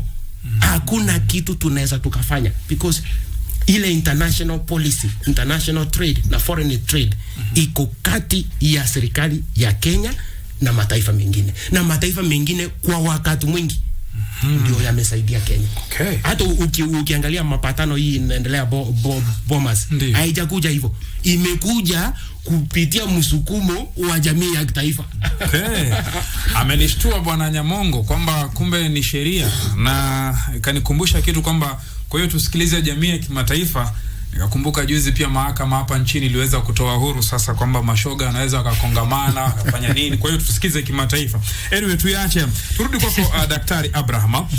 Serikali ya Kenya kwanza imekuja na mfumo wa bottom up. Na tukiangalia sote tunaishi katika hii Kenya, tunaona kwamba uchumi wetu umedorora. Je, hii njia ya bottom up itatukwamua vipi kutokana na uchumi wetu kudorora? Asante sana. Lakini kwanza acha niseme jambo ambayo Nyamongo amezungumzia. Ya kwamba ni kweli sisi kama taifa la Kenya tuko katika ile part, tunajumuishwa katika nchi za kimataifa na mipangilio ya kimataifa, lakini pia sisi ndio tunaomba ule msaada. Nikupe mfano ya kwamba kwa sasa kuna nchi mbili ambazo ziko na shida sana. Nchi ya kwanza ni Morocco, ambapo kulikuwa na ile maporomoko. Kweli. Nchi ya Morocco ilikataa usaidizi kutoka mataifa fulani. Na wakasema hawatakubali msaada kutoka kwao kwa sababu inakuja na kamba nyingi, many strings attached. Nchi nyingine ni Libya.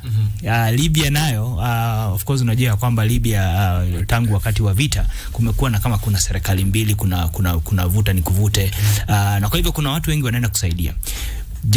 Msimamo wangu ni ya kwamba sio lazima Kenya kama taifa huru kukubali ama kuomba msaada kila wakati. Mambo mengi tunaweza tukajitatulia wenyewe, lakini kwa sababu kila wakati tunakimbia. Pili, hata IMF kuna mipango mingi ambayo ni sisi wenyewe tumeenda kuomba, na tunapoomba pia tunapewa zile conditionality ama ile mikakati ambayo lazima tufuatilie ili tuweze kusaidiwa. Lakini wacha nikuje kwako. Serikali ya Kenya Kwanza ilikuja na mpangilio wa bottom up economic transformation agenda ama ile the better, na jambo ambalo iliweka msingi sana ni ya kwamba kuweza kuhakikisha kwamba ule mwananchi wa chini kabisa anaweza kupewa nafasi ya kujimudu, nafasi ya kuweza kujishughulisha katika uchumi. Na ukiangalia mambo ambayo waliangazia mambo ambayo kama ni ya kidijitali, ile using of technology, digital superhighway, kuhakikisha kwamba watu wanakuwa na ile connection ambayo inafaa, mambo ya afya, hayo yote ni mambo mazuri. Pengine kuweza kutofautishana mambo mawili. Jambo la kwamba uchumi ulivyo kwa sasa,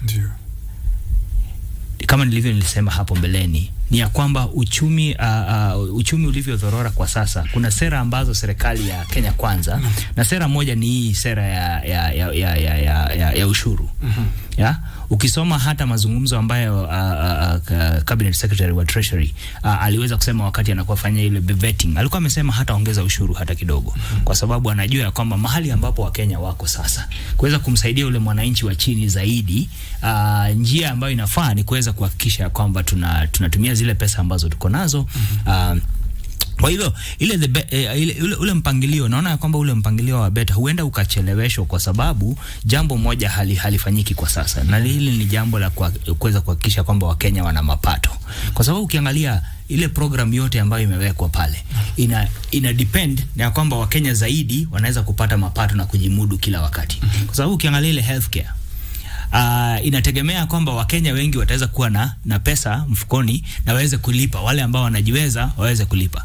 Instead sasa ile jambo ambalo linafanyika ni ya kwamba Wakenya ambao wana mshahara, wale tunasema formal waged employees, hao ndio wanaweza kutoza ushuru zaidi na zaidi. Ukiangalia kama ile sasa ya housing levy ilikuwa inamlenga yule Mkenya ambaye ana mapato ama na mshahara wa kila mwezi. Kwa mpangilio wangu kwa mtazamo wangu ni ya kwamba ule mpangilio wa beta ni mpangilio ambao unaweza ukafanya kazi, lakini itakuwa vigumu huo mpangilio kufanya kazi ikiwa tutazidi kuongeza ushuru na hatutoi nafasi ya Wakenya kuweza kupata mapato. Kwa sababu hiyo ndio bottom line. Huyo mpangilio wote wa the better unategemea kwamba kama ni hustler fund, inategemea kwamba Mkenya ataweza kuweza kuweka zile pesa zake katika biashara na aweze kupata mapato na aweze kulipa. Kwa hivyo mpangilio yote inakuja tu kwa mapato. Lakini sasa haya mapato yanakatwa wakati ambapo ushuru uko juu sana, biashara zinafunga na watu wengi waweze kupata nafasi za kazi. Hiyo ni mtazamo wangu. Bila shaka mtazamaji, ni masuala ya uchumi hapo. Mimi nimebaki sasa hapa natoa macho, tunawasikiliza hapa wana uchumi ndani ya studio. Nikirudi kwako ndugu Douglas Mohati, ushuru sasa umekuwa juu sana kwa sababu serikali imesema kwamba haitaki kukopa. Sasa swala linakuja hapa, tatizo linakuja pale ambapo rais aliahidi mambo mengi sana wakati wa kampeni na vile pia miezi yake ya kwanza ya utawala wake. Kulikuwa na matumaini makubwa sana. Lakini mpaka sasa wengi wanahisi kwamba hawaishi hali ya maisha yametekelezwa. Sawa, Wakenya wanasema tumekubali kuumizwa na ushuru. Lakini mbona ritani ya ushuru atuoni? Hakuna faida. Naam, Rashid, asante sana. Serikali iko na mambo mawili. Ya kwanza ni kwa pesa za serikali wanatumia na recurrent expenditure, ile matumizi ambayo hairudishi mapato kwa wananchi. Na pia iko na ile development expenditure ambayo inaleta mapato ama inafanya empowerment ya wananchi, kama kujenga barabara, kujenga shule, kujenga hospitali. Na ukiangalia katika bajeti ambayo ilitolewa mwezi wa 6, 70%, 70% ya hiyo budget ni recurrent. Hiyo inaenda kulipa mishahara ya walimu, mishahara ya watu wengine, kufanya photocopy kwa maofisi za serikali and all those. You understand? Sasa wakati unatumia hizo pesa mingi kufanya expenses za kila siku, hiyo pesa kidogo ambayo unatumia kujenga barabara, hautajenga barabara Kenya mzima. Na mwananchi asipoona barabara ni mzuri na analipa ushuru, basi serikali haifanyi kazi. Mwananchi wanafunzi wanaposomea chini ya mti na wanalipa ushuru, wanalipa school fees, serikali haifanyi kazi. Mwananchi anataka aone yale maendeleo ambayo inamfikia yeye mwenyewe katika mlango wake. Atembee katika barabara iliyo sawa, akienda hospitali apate madawa katika hospitali, akienda shule apate wanafunzi wapate vitabu katika shule. Lakini kama hizo vitu hazifanyiki, haviko, basi serikali haifanyi kazi. Na hiyo ndio inafanya kwamba hata hii bottom up yao haitaenda juu sana, sababu ile pesa ambayo anachukua kwa wananchi ni mingi kuliko ile ambayo inawarudishia. Maana mwananchi, wewe ukisema mwananchi achukue hiyo hustler fund loan, alipe, inafaa afanyie biashara, auze mboga, auze nyanya, auze nini, apate hiyo profit kidogo ndio alipe nayo hiyo loan. Lakini sasa unapata hiyo profit ambayo angepata imechukuliwa na mafuta, imechukuliwa na VAT, imechukuliwa na ushuru zingine zenye hatujui zinatokea wapi. So mwananchi anakosa pesa ile, hata ile ya kulipa hustler fund yenye hata iko very low rate. Ni ngumu kidogo. Lakini kuna wale ambao wanaribisha kwamba wakisema kwamba haya yote ambayo yanafanyika yapo katika manifesto ya serikali ya Kenya Kwanza, na wapiga kura mliambiwa, mkasomewa. Kwa hiyo nadhani hatufai kulia kwamba kinaturamba. Nilisema hiyo wakati nilipokuwa nikianza kwamba mwanasiasa atakupatia matumaini akitaka kura yako. Ila wakati anataka kura yako atakwambia ile wewe unataka kusikia. Kwamba nitakujengea shule, nitahakisha kila mwananchi amepata bima ya afya ya NHIF, mtapata pesa mingi ya kusave and such kind of promises. Lakini sasa ikifika amepewa kura, ameanza kuimplement ama kutekeleza ile ambayo amesema, ni tofauti sana ile ambayo alituambia. Kwa mfano rais wetu Ruto alituambia kwamba wakati anaingia tu kwa ofisi hivi siku za kwanza 100 kila mwananchi atakuwa na bima ya afya. Wangapi wako nayo? Mzazi wako nyumbani ako na bima ya afya ya NHIF? Mimi namlipia mwenyewe. Ndo namlipia. Mimi wangu pia namlipia. Sasa ile ahadi alitupatia ya bima ya afya ilienda wapi? Na hakutuambia kwamba ataenda kuongeza ada ya NHIF na zile ada zingine kama NSSF. Sasa inasemekana ya kwamba ndio wale wananchi wote wapate bima ya afya, inabidi ule Mkenya ambaye anapata mshahara mwisho wa mwezi akatwe zaidi, alipie wale wengine kwa NHIF, na tena ule ambaye hajaajiriwa kule nje atakuwa nakatwa shilingi 1,000.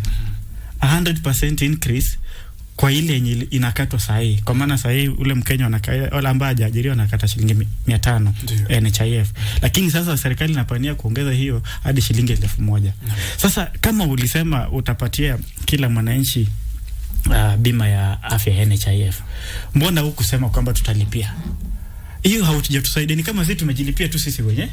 Sisi wenyewe haujatusaidia. Ni pesa yetu tunatumia kutudanganya kwamba umefanya hivi, umetusaidia. Na hiyo ndio mbinu ambayo serikali ama wanasiasa hutumia kupata kura zetu sisi wananchi, maana wanatuambia ile sisi tunataka kusikia. Kwa hiyo mtazamaji, sijui nitakuwa niko sawa Shakum Sisima tu nikisema kwamba Wakenya ni wajinga ama ni vipi? Tukirudi kwako Bwana Nyamongo, je, ule ushuru ambao umekuwa ukiokotwa na serikali mwaka mmoja kwa sasa, je, unatosha kuweza kurun activities za hizi nchi? Na je, hizo activities tunaziona ama ni kuzindua?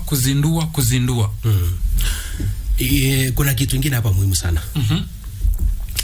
Wakati Mheshimiwa William Ruto na kikundi kizima cha Kenya Kwanza kilitupatia manifesto, haikumaanisha kwamba Mheshimiwa William Ruto angekuwa mamlakani atumie pesa yake mwenyewe kutufanyia kazi. No. Because nimezungumza na Wakenya wengi, ni kama wako na ile vita ya moja kwa moja na William. No, sasa ambayo haifai kwa hivyo. Na ninazungumza kwa moyo mkunjufu. Mheshimiwa Rais na serikali yake tuliweka mamlakani itumie pesa ya ushuru. Hakuna nchi ulimwenguni inatumia pesa kupitia mbinguni. Ni ushuru ya wananchi. Sasa ni sisi wananchi wenyewe tuwe na imani.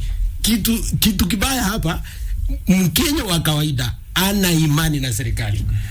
Ndio maana siku 2 tu wameapishwa, wiki moja, mwezi moja, mwaka mmoja mnaanza kila mahali ni vita, tumefanyiwa hivi.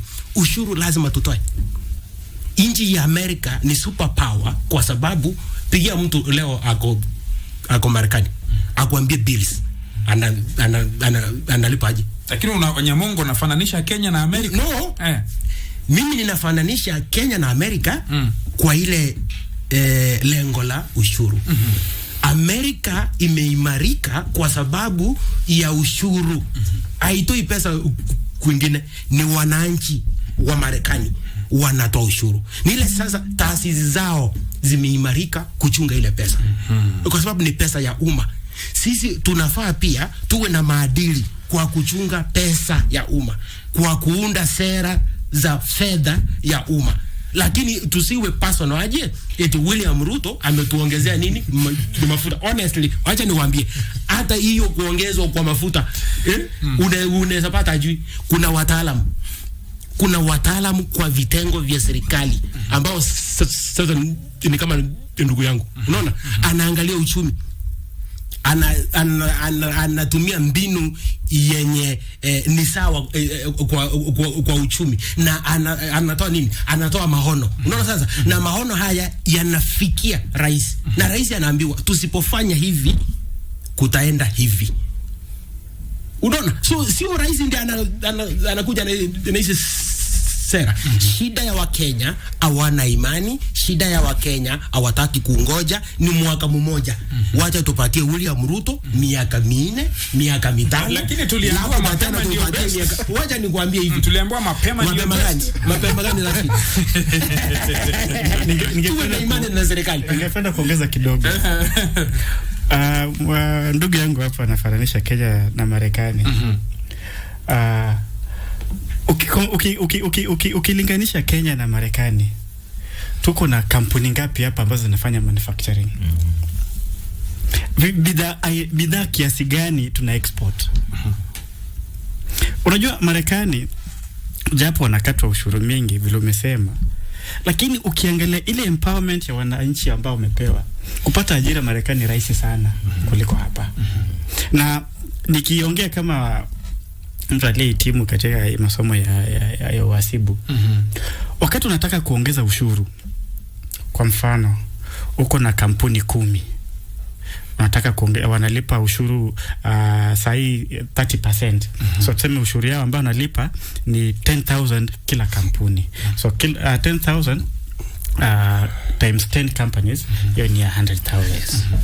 Lakini wakati unafanya mikakati ya kuona kwamba kampuni zinazidi kuongezeka maradufu, sasa hapa wakati umefanya ile zile policies za kufanya kampuni zijijenge na kampuni zimekuja, tuseme kama hizo kampuni sasa zimeongeza kwa hadi 50. So sasa hii ni ushuru ya 10,000 times 50. How much is that? 500. Hiyo ni 500 at the same rate. Unaelewa? Hiyo ndio Marekani ambayo inafanya. Policies zao zimefanya kwamba kufungua biashara, kuendelea na biashara ni rahisi sana. Lakini hapa Kenya kufanya biashara ni ngumu. Juzi umesikia governor wa Nairobi ameongeza ushuru mingi sana. Kufungua tu biashara peke yake, siji kufanya taxi, siji lazima uregister kwanza, lazima ulipe parking, lazima ufanye nini. Yaani ile cost ambayo unainika kufanya biashara iko juu zaidi, haikuencourage kufungua biashara. Unaelewa? Lakini Marekani, their business environment iko very friendly. You can open a business kila anytime na ulipe ushuru at the same rate yenye hawa wanafanya. So hawa Kenya ama Kenya ama na mataifa ya Afrika inakata ushuru kwa ile mapato kidogo ambayo wananchi wako nayo, kwa maana wananchi hawana mapato mengi. Lakini Marekani na zile nchi zingine ambazo zimeendelea, wananchi wako na ile empowerment, wako na mapato mengi. Hata ukikata na ushuru kidogo kutoka wananchi, inatosheleza mahitaji ya serikali. Right. Kidogo tu Rashid. Yes. Ndugu yangu ameniuliza nisitoe mfano wa Amerika na Kenya. Na ameniuliza kwamba ni kampuni zipi tuko nazo hapa Kenya. Nani, acha nikuulize, sukari yenye unakunywa, niko sure ni ya Mumias ama Sony Sugar. Hizo ni kampuni za Kenya. Ngoja kidogo kama unaenda mbali. Hizo ni kampuni za Kenya. Ngoja. Mafuta unatumia kupikia mboga ni Copper Oil Refineries. Ni ya wapi? Ni ya Kenya. Haujaenda hapa industrial area. Sisi tuko na makampuni. Ni ile wananchi wa Kenya wamepoteza imani kibinafsi kama hiyo. Unaona aje hakuna Kenya kitu inaweza fanyika. Tuwe na imani kwa vyombo vyetu.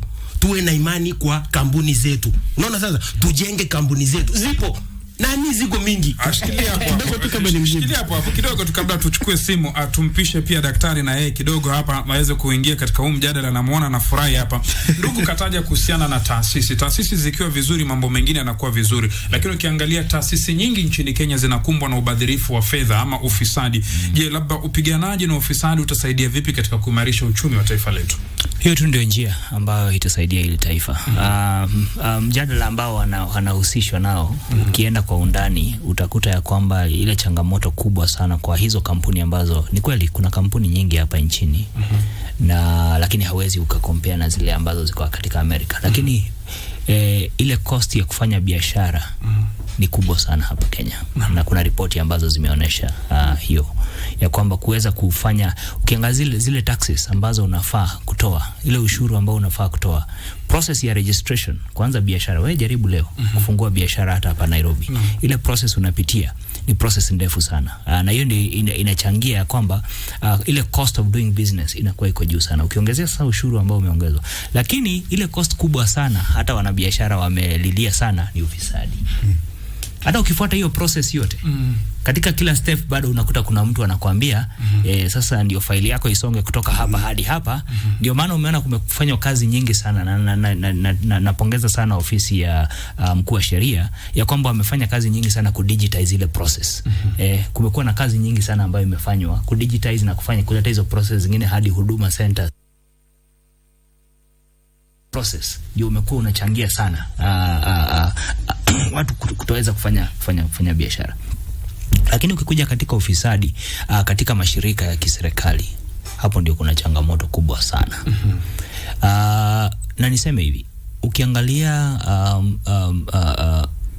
ripoti za mkaguzi wa serikali, ile Office of the Auditor General, ukiangalia ripoti zake zote ni ya kwamba kila mwaka kuna fedha kiasi kikubwa sana ambazo haziwezi zikakuwa accounted for. Sio kusema ya kwamba zimeibwa, lakini hazionekani. Kwa hivyo inakuwa ya kwamba zile pesa zimepotea kwa sababu hakuna supporting documentation. Ama serikali, rais wa aliyetoka Uhuru Kenyatta wakati mmoja akasimama akasema tunapoteza bilioni 2 kila siku. Ukipiga hiyo hesabu kwa mwaka mzima ni bilioni karibu 700. Imepita bilioni 730. Kumaanisha ya kwamba tunapoteza approximately 30% ya bajeti yetu kila mwaka, pesa ambazo haziwezi.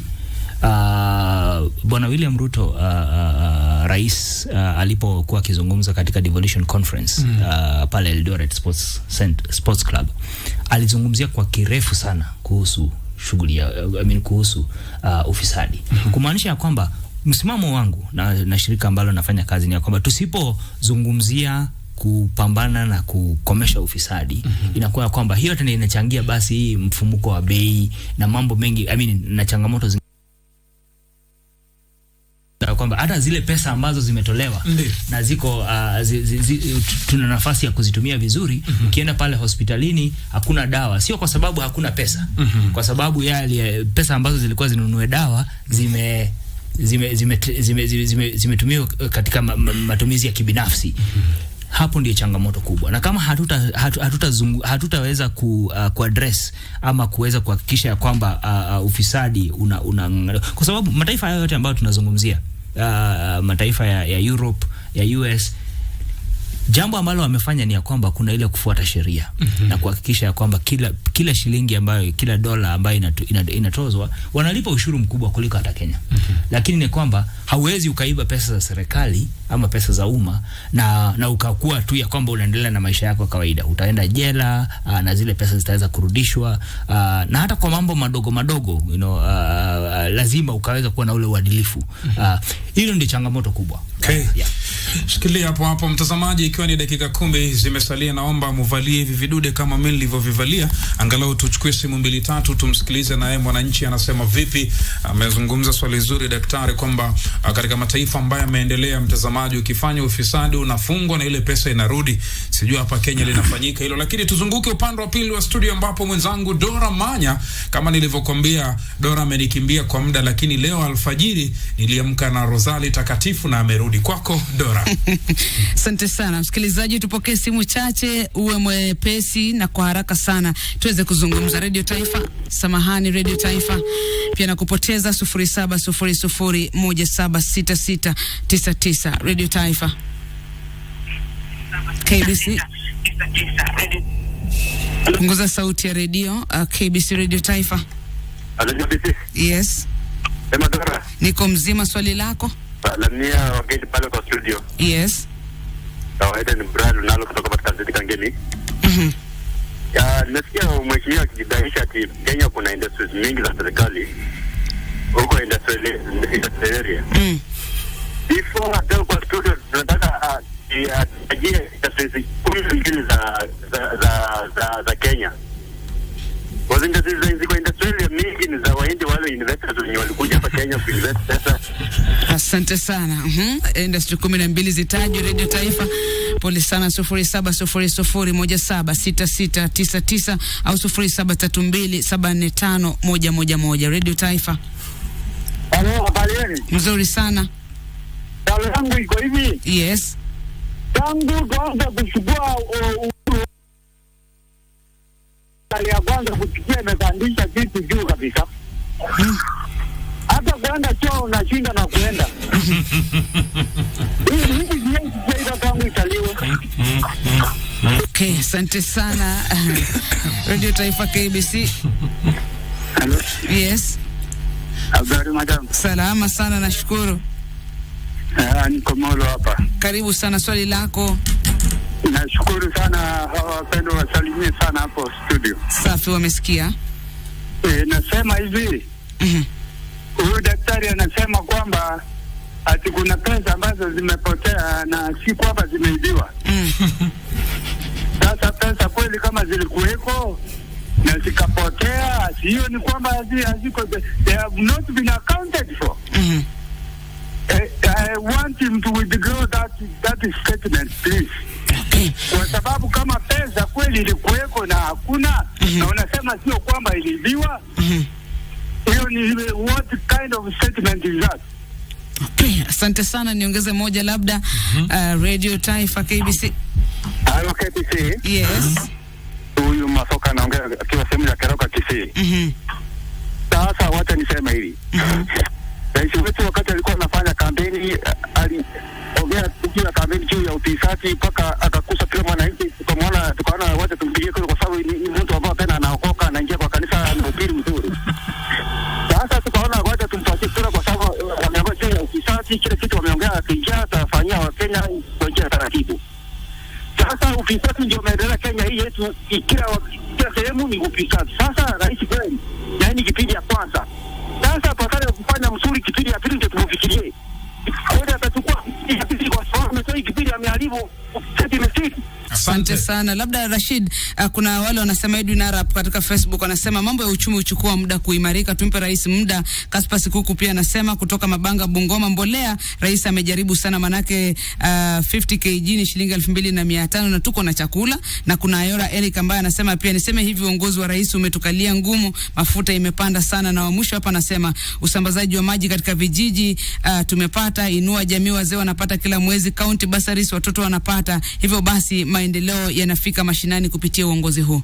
Asante mtazamaji na vile vile pia msikilizaji. Wageni wangu hapa ndani ya studio, kuna dakika 6 zimesalia, kwa hiyo ningeomba kila mmoja achukue dakika 2 nikianza na ndugu Naftali Nyamongo kuweza kujibu swali ambalo umeulizwa la viwanda. Ya viwanda. Number 1, tuzianze kudhalilisha Wakenya wengine kwa kimsingi ya rangi. Tusiseme huyu kwa sababu rangi yake ni mweupe, huyu ni Muhindu ama ni mzungu. Tuko na ile haki ya kupata raia mara mbili, dual citizenship. Kuna Indian mwenye ako industrial area na ni Mkenya. Na honestly, Indians wengi wenye wako industrial area na Westlands na nini hapa, ukiona hii sehemu ya West, these are the pure Kenyans. So usiangalie mtu kikala kirangi na usema aje hiyo kampuni si ya Mkenya. Mkenya si mweusi peke yake. Number 2, mimi mwenyewe Rashid, kwa ile side hustle, mimi niko na kampuni. Mimi hufanya biashara. Ninafanya biashara na supplies. Unaona? Vile ndio wamesema serikali imekuja na digital citizen. Unaona? Unaweza unda kampuni yako kupitia mtandao. Upate cheti, upate agipo, upate tax compliance, upate pini na uendelee biashara. Niko na kampuni 3. Niko na Primeco, niko na Jaxila na niko na Usfunguzi. Kampuni ziko mingi. Enda kwa list. Ameniuliza list. Aende kwa mtandao. Ako na simu yake. A search list of Kenyan companies. Atapata ziko mingi sana. Ni ile yeye mwenyewe hataki kufunguka. You know, kuna ile emancipation. You emancipate yourself. Unaona sasa, hautaongea aje eti Mumias ni ya Waluya. Eti Sony Sugar ni ya Wajaluo. Unaona sasa, eti Copper Oil ni ya watu fulani. Hapana. Hizi ni kampuni ziko kwa precincts ya Kenya, taifa la Kenya, na zinafanya biashara. Asante, naona muda unakwenda kweli. Nirudi kwako kabla kuja kwa daktari. Kuna jamaa hapa anasema kwamba tangu taifa la Kenya liweze kupata uhuru, vitu vimepanda sana mpaka kwenda chooni imekuwa shida. Unakubaliana naye? Nakubaliana naye kabisa. Kwa hiyo wewe uendi chooni. Hata ile chakula na kula ndio kupeleka ngumu zaidi. Ngumu zaidi, ushuru imepanda zaidi, maharibu bei ya bidhaa, maisha imekuwa ngumu generally. Na ningependa kugusia kitu moja ambayo huyu ndugu yangu alisema. Kwa haraka. Kwamba alisema ati kampuni Kenya ni mingi sana. Ule msikilizaji ambaye aliuliza kampuni, hakuuliza kampuni. Aliuliza kampuni ile inatengeneza bidhaa zenye wananchi wanatumia. Sio kampuni kama hizo zake. Hizo manufacturing industry. Hizo. Ziko mingi. Ziko mingi. Kidogo sana. Ziko mingi. Alright, kuna swali mzee kutoka Molo ameweza kuuliza. Kwanza nataka kukubaliana na yeye ya kwamba pengine sikujieleza, Kiswahili kilinichanganyua. Ni ya kwamba mkaguzi wa serikali ameconfirm ya kwamba kuna pesa ambazo zimepotea. Nilikuwa nasema ya kwamba jinsi ya hizo pesa kupotea ndio pia kwa ripoti yake anasema haieleweki ni vipi, lakini zile pesa haziwezi kuwa accounted for. Kwa hivyo kama nilisuggest ya kwamba pesa hazijaibiwa, I withdraw that statement. Ya kwamba ni kwamba pesa zimepotea za serikali, na ndio maana kupambana na ufisadi ni jambo kubwa sana. Kwa serikali ya sasa, langu ni kuwaomba ya kwamba wasikize Wakenya. Wakenya wanajua jambo ambalo linawafinya. Wakenya wanajua ya wakati mambo hayaendi vizuri. Tuseme ya kwamba haya ni mambo technical sana. Ni mambo magumu, Wakenya hawataelewa. Wakenya wanaelewa. Wanaweza kuwa hawaelewi kwa kindani sana. Ndiyo. Lakini wana majibu ya shida zao. Kila mtu ambaye, naomba tu serikali isikize Wakenya. Hii process ambayo tumeingia ya ushuru na nini, huenda mtazamo wangu ni huenda ya kwamba serikali huenda ikapata ushuru wa chini sana. Kwa sababu ukiangalia leo wakati nakuja hapa kwa studio, barabara hapa Nairobi hazina watu. Wakati ambapo traffic kuwa imeshikana, magari yamepungua sana. Na hiyo ni kwa sababu ya mafuta. Na ukiangalia katika ile ripoti ya bei ya mafuta, asilimia kubwa sana ni ushuru. Na ni ushuru wa aina tofauti. Kwa petroli peke yake, shilingi 79. 79 out of hiyo 211 ni ushuru. Kwa hivyo tusikize wa Kenya, twende pole pole, tutafika. Asante. Sekunde 30 tu kimalizia bwana Naftali. Tuko na aina ya fedha aina ine muhimu. Kuna ile fedha ambayo imejumuishwa. Ambayo mshahara ya wafanyikazi utoka. Kuna ile pesa ya kusawasisha equalization fund. Kuna ile pesa ya dharura contingency fund. Hizi pesa zote ziwe na maana kwa Wakenya. Asante Douglas, sekunde 30 ukimalizia. Langu ni kupatia wananchi tumaini. Serikali haipatii tumaini saa hii sababu hawataki kura zao. So mimi nawapatia tumaini ya kwamba tujifunge mkanda, tukaze kamba. Mambo itakuwa magumu lakini huko mbele maybe itakuwa mzuri. Right.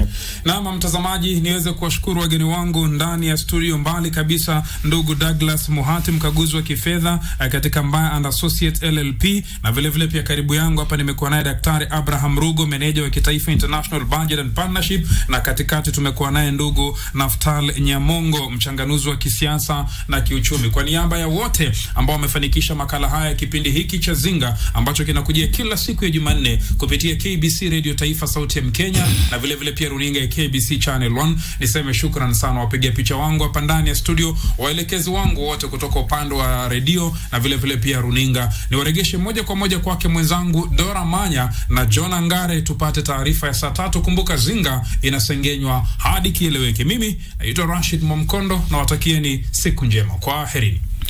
Asante sana.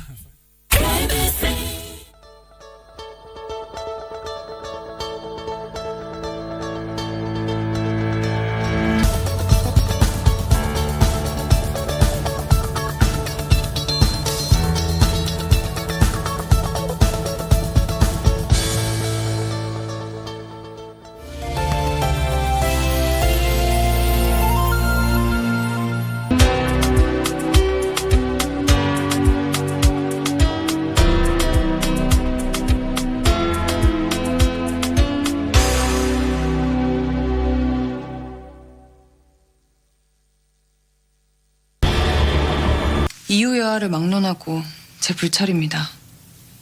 죄송합니다. 테러 현장에서 유지연을 도와준 건 분명 테리우스야. 숨겨두고 나한테는 모른다고 했는가? 이 여자 당장 잡아. 왜 이래요? 이거 나요! 고혜리 씨, 가서 Sauti Kenya 92.9. Hii ni KBC Radio Taifa. kila kitu maishani kina sauti yaleta furaha. Radio. Sauti ya elimisha, yahimiza, yatuleta pamoja. Sauti ya Kenya Radio Taifa. Sauti ya Kenya.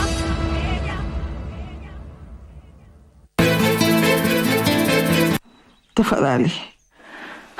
Well, I hope Dingo amekupatia habari kwamba lawyer alikuwa hapa jana. And very soon Abel wangu atakuja hapa kuishi na sisi. Itakuwa ndoa yetu si ya kubahatisha tena. We will be a family. Oh yes. That is the face I want to see for the rest of my life.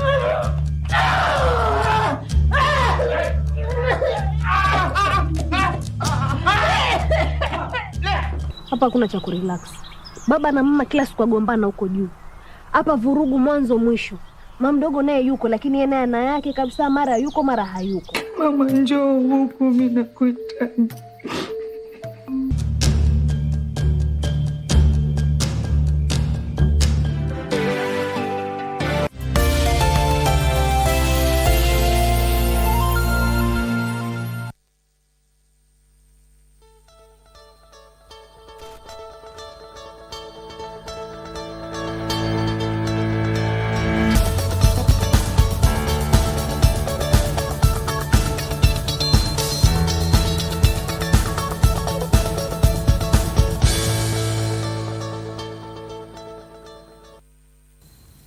Welcome back. We are glad that you have chosen Good Morning Kenya to start off your morning. Now, today being a Tuesday, it is definitely Health Tuesday, and I am joined in studio by Dr. Paul Odula, who is the President, Surgical Society of Kenya. He is a laparoscopic surgeon and senior lecturer at the University of Nairobi. And on my far left is Catherine Mutula, who is the President-elect Rotary Club of Masai Mara. And the both of them are working together in a particular medical camp that has been happening. And just the other day they were in Narok. And these camps are of benefit to our communities, and they are here to talk to us about what they do in this particular camps. Dr. Paul and Catherine, welcome to Good Morning Kenya. Thank you very much. How are you doing this morning? Thank you, Vivian. Great, thank you. If you can just begin by you shedding light on what the medical camp is all about. Thank you very much, Vivian. The medical camp is primarily to give back to the community. We're trying to take our skills to Narok County and be able to create awareness on the various, try to create awareness of various problems that afflict the members of the community, and they may not be aware. So we're trying to let them know that they should come forward, be screened, and there'll be surgeons there and various surgical personnel who can be able to sort most of those problems and follow them up. And number two, this is also part of the mandate of the Surgical Society of Kenya, is to interact with the local surgeons, the personnel there, and be able to share skills and ideas on how to improve techniques and be able to create a healthy environment where people can get better health outcomes in their practice. All right. Yes. So maybe one would maybe asking why Narok in particular? Narok because the need is there. It was identified, and the Surgical Society of Kenya is going around in different counties and different regions of Kenya until COVID came. So we are kickstarting it again, and we're partnering with them to ensure we reach as many people. But Narok now, the need is there, and that's why we're there. Yeah, so this is the first one since COVID? Yes. It's basically, the need is there all over the country. Yeah. The Surgical Society has been doing this annually since 2002. And ironically or coincidentally, Narok was the first place we started our surgical camps. Yeah. But when COVID came, things got scuttled. And so we're trying to restart it. And fortunately, Narok again came first on the queue. But then we plan to go to other places. Some have already expressed interest, like Busia, Siaya, who want us to continue these camps in the other place. So it will not only be Narok, and it will not only be once in a while, to be regularly. Yeah. Okay. When you were in Narok just the other day, I saw that the main thing that you were looking at are eye infections. Probably if you can just tell us how the situation is down there. The need is huge in Narok, the entire Narok County. And the Kenya Society for the Blind came on board to partner with us as well in this noble cause. And we decided to do a lot of sensitization, a lot of mobilization, so that we reach as many people as possible and just give them hope that they can see again, especially on those treatable cases. Yes. Yeah.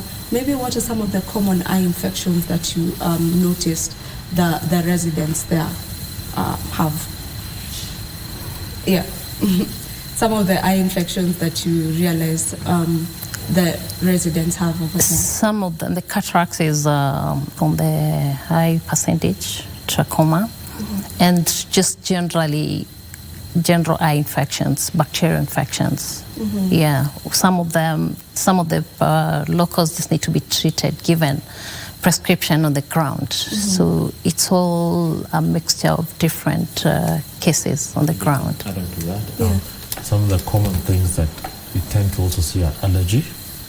So sometimes people scratch their eyes and then they get infected. And like she rightly said, also cataract is something people tend to overlook or don't think anything can be done about it. So this is something which we're sensitizing that there is treatment. They need to be aware that they could come forward and can be sorted out. Yeah. Yes. Yeah. So why is it important to have such screenings? Part of the reason, like she mentioned, is that people are not aware, so they don't come forward. They think maybe it's maybe connected with bad luck, or maybe it's just old age, and some people just rather follow alternative medicine, follow other people who tell them try other ways of doing it. But yeah, that is the idea. That's why we're going out there to tell them, look, this is real. It can be treated, and it's not a death sentence or anything like that. It can be sorted out. Yeah. Yeah. I understand that you are a general surgeon, yes, but you mainly work, or rather treat, hernias and all. If we can just get into hernias, because I feel that hernias are something that we barely talk about hernias. So what are some of the common hernias that you've seen? Well, as a general surgeon, meaning I treated any part of the body. You can operate in any part of the body. Wherever there's a swelling in the neck, the head, the tummy, general surgeon should be able to take care of that. But the commonest problems that we see as general surgeons are hernias. For example, like so far we've screened nearly, I think, over 150 clients, and most of them are hernias. These are swellings, which you tend to see in the abdomen. Some of them could be around the belly button, and some people are born with it. Those are called umbilical hernias. You can get hernias also around the groin. They're called inguinal hernias.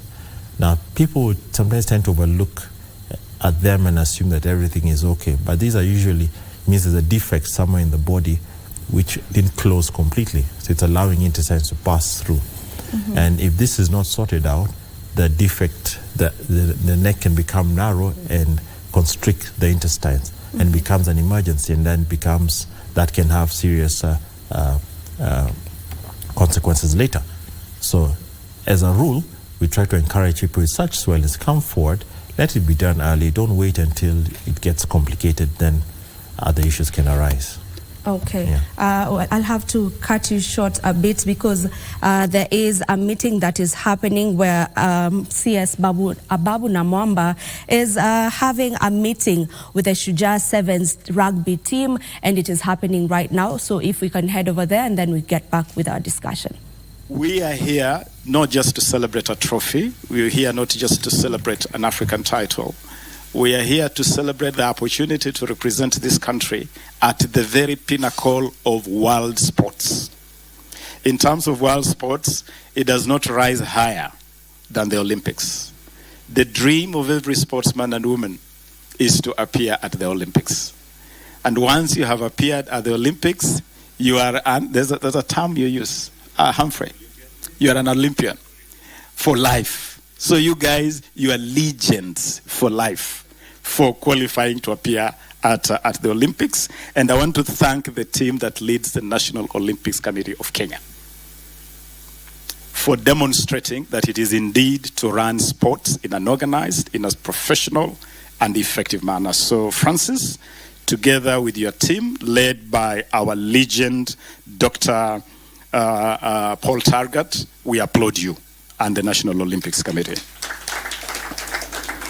I want to acknowledge the leadership of the rugby union, and I'm actually very happy that Sasha Mtai is leading the team now at the rugby union. Rugby union was one of my Achilles heel when I entered this ministry. One of the trouble spots, and agonized what we were going to do to get rugby not just where it has been before, but beyond where we have been before. And so when Sasha and his new team came in, and we sat down immediately, he was elected. I could see a new vision. I could see freshness in the thinking. I could see passion. And what I saw at the beginning is starting to bear fruit. And you are the first big fruit we harvest from the leadership of Sasha Mutai at the rugby union. So pongezi sana Sasha, together with your team. Na mimi nilikuhakikishia kwamba we will not do things half measure. We will not settle for second best. We'll always go for the best that is available. and you are delivering on that promise. This team is a reconstruction job after a demolition experience. This is a reconstruction job.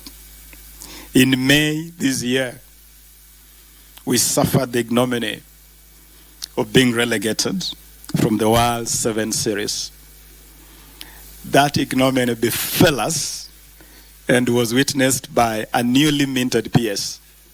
Because when the PS came in, I told PS, Nenda London, the series are going on, and I was on tenterhooks, I was on the edge.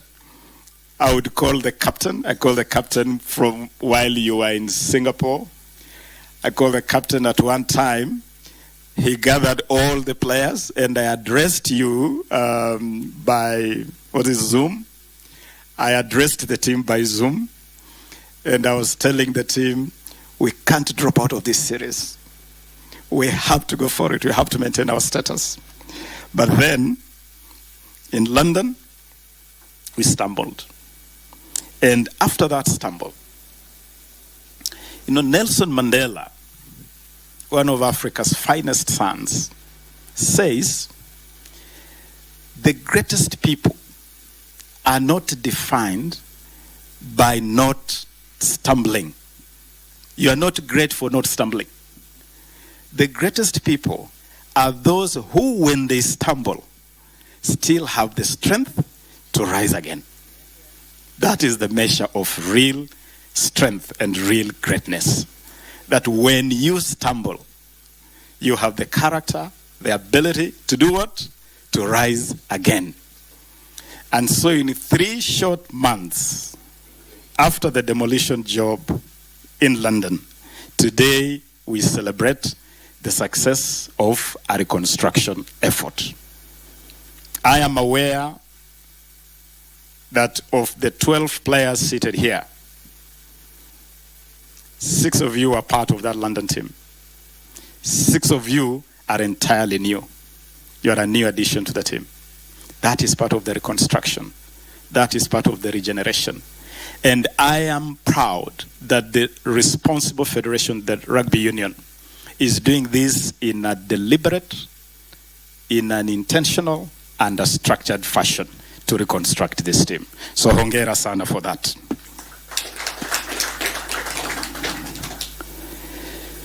They say to be the best, you must beat the best. There's no way you're going to be the best if you don't beat the best. And so, you are here as the best because you have beaten the best. I followed each of your game. Personally, mundu kumundu, I followed. I watched you beat Namibia 50-0. And I said, wow, there must be something here. I watched you beat Burkina Faso 26-0. I watched you beat Zimbabwe 35-10. And then I sat back to wait for you to meet the blitz box. And there's a young man in this room who is your passionate fan. He was the tournament director of the World Under-20 Championship. That young man, Lloyd, at the back. So Lloyd sends me a text and tells me, this is that moment. Shujaa versus the blitz box. And I told him, this is the ultimate test. This is the ultimate test. So on Sunday, I had the difficult role of meeting swimming federation stakeholders to get our swimming federation back on its feet. And I kept on telling Francis was with me, I kept on telling Francis, there's a game. There's a big game while we are sorting out this swimming federation. There is perhaps the biggest game for me this year. We have to keep an eye on this game. And so we watched you. We followed every single moment of that game. And you beat this great South African team. It was actually the top tier of the South African sevens. Don't be cheated. These guys brought in their big guns. And you beat them 17-12. We want tenterhooks like this. You know, you guys think maybe it is you who are right there in the stadium, but we were on tenterhooks. We were on the edge, but we were cheering you on. And we could see your determination. And you could see you capture that moment, and you wanted to return to the big stage. And you have done that. Hongera. Hongera sana. As we celebrate you, we want to reiterate the government's position that for us to keep rising, we have to continue investing. They say, even if you're on the right track, you'll be run over if you just stay there.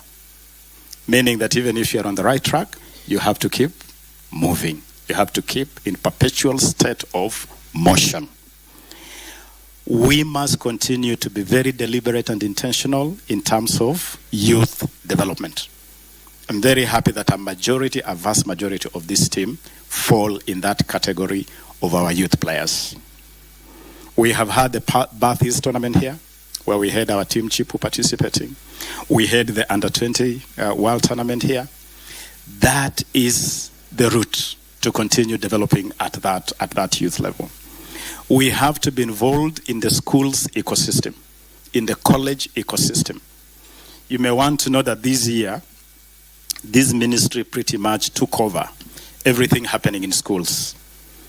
The Kenya Drama and Film Festival, the Kenya Music Festival, the Kenya Schools Ball Games were all supported by this ministry to the tune of 267 million shillings.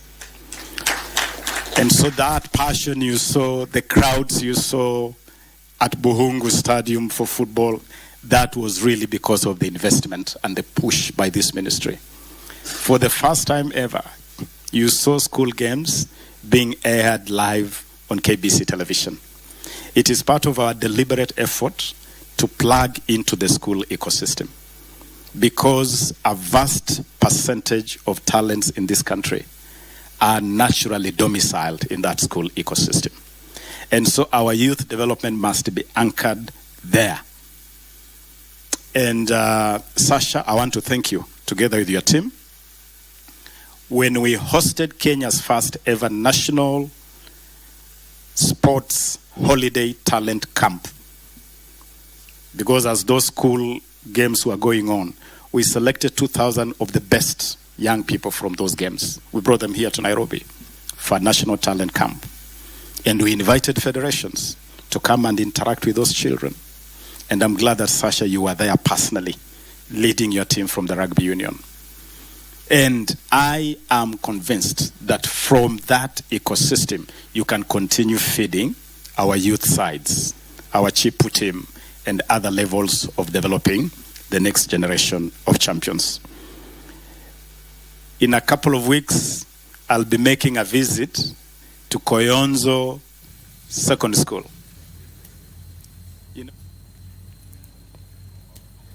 All right, that is the CS at a meeting that is happening at Weston Hotel, where he is hosting the Shujaa Sevens team that is set to be going to Paris, you know, for in 2024 to compete over there, and we are proud of them having won over South Africa. Now back to our conversation right here on Health Tuesday, where I am joined by Dr. Paul Odula and Catherine Mutula. Dr. Paul Odula is the President, Surgical Society of Kenya, and Catherine Mutula is the President-elect Rotary Club of Masai Mara. And before we went to Weston Hotel to listen to the CS, you were just talking to me about the importance of screening.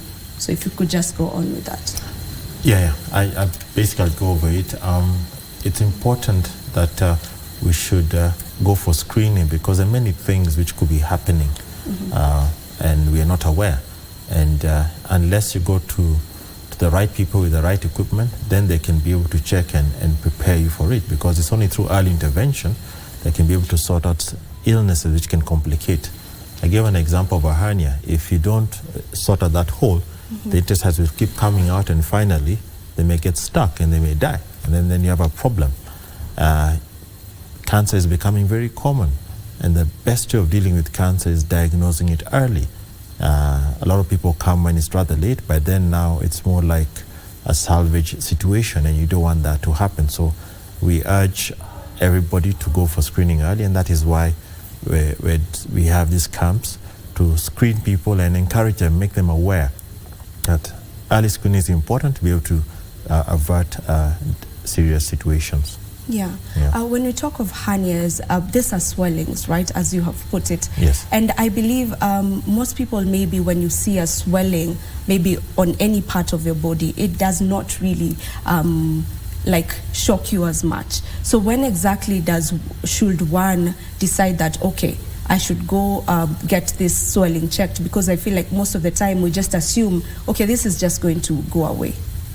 Any unusual swelling which seems to be either painful or progressively increasing in size, I think you should take time and get it checked. Yeah. There's some swellings which appear because of allergies, or they just disappear after a short while.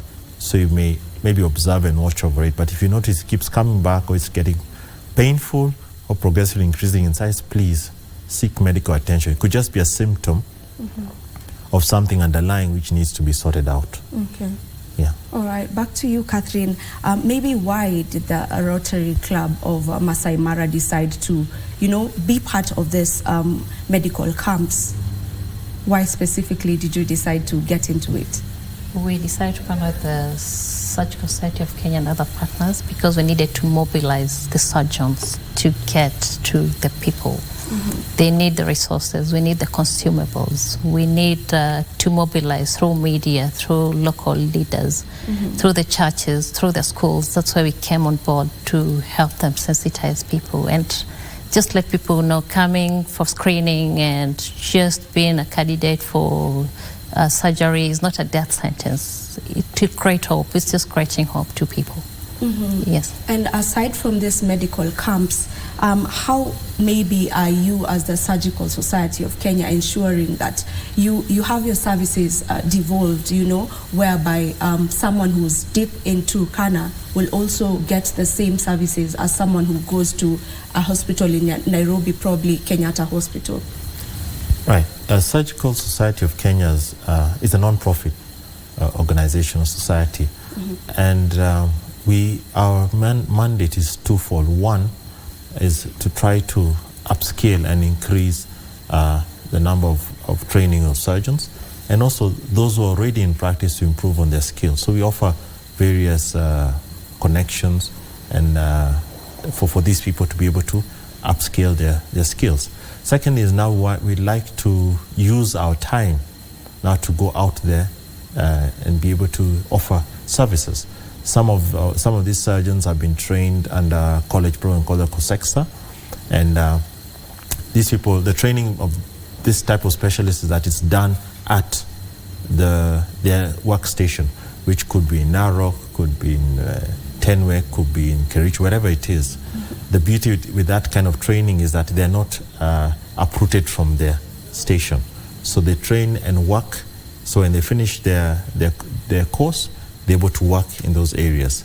So as it were, right now, we're training about 50. We're producing at least 50 surgeons a year, compared to maybe 20, 30 years ago when we were producing less than 4. So there is a huge number of surgeons trained now, then subspecialists also, orthopedic surgeons, neurosurgeons, urologists out there, all over the country. Fine, majority of them are in the major towns, but not all of them are employed. In fact, if the government and the county government could be able to take them on, I'm sure a lot of these issues can be sorted out right out there in the county and in the rural area. Yeah. Okay. When we walk around the streets of Nairobi, you will not miss a board somewhere written, we cure this, we cure that, daktari kutoka where, daktari kutoka where. Are there policies that really, govern this or try to regulate? Because I believe, this, I don't know if we can call them miti shamba and all. Sometimes we're not really sure about them, and they're marketing themselves all over the place. Are there policies to try regulate that? Unfortunately, the policies that regulate doctors or healthcare professions is different from those that regulate this miti shamba. So, for example, there are two regulatory bodies, one under the Ministry of Health. The Ministry of Health has various regulatory bodies for the healthcare workers. That is a mainstream medicine. But the others, the so-called miti shamba who you're talking about, are regulated by the Ministry of Culture and Social Services. So over there, there's hardened regulation. You can put your notice board somewhere, pay your city council fees, and claim whatever you want to claim, and people go to them. So there, we really can't do much about it. But now we hope that maybe the government will be able to look into that, because we need to bring some sanity in healthcare. We've seen sad situations where somebody keeps following up some of these unregulated people, and by the time things get out of our hand and out of control and the patient is now penniless, that's when they rush now to the hospital for treatment, and by then it's too late and the patient dies.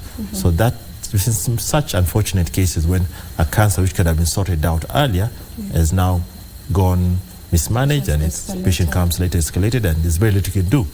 So we wish something can be done to regulate this group, or bring them all under the umbrella of Ministry of Health, so they can be able to see what they're doing and be able to bring some sanity in their practice. Okay. Yeah. Okay. On that note, we take a really short break, but don't you go far. We'll be back with this conversation.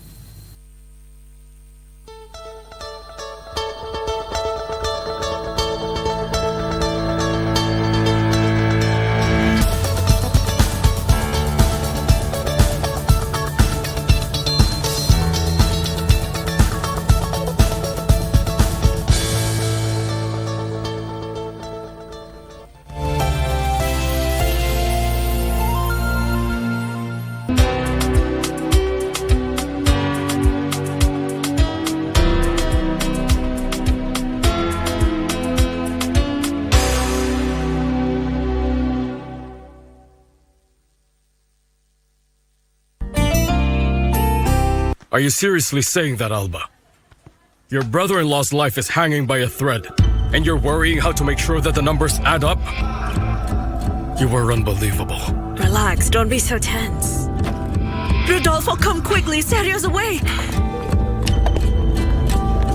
Ugh, there goes some more money. Tell us who hired you to hurt this man. Who?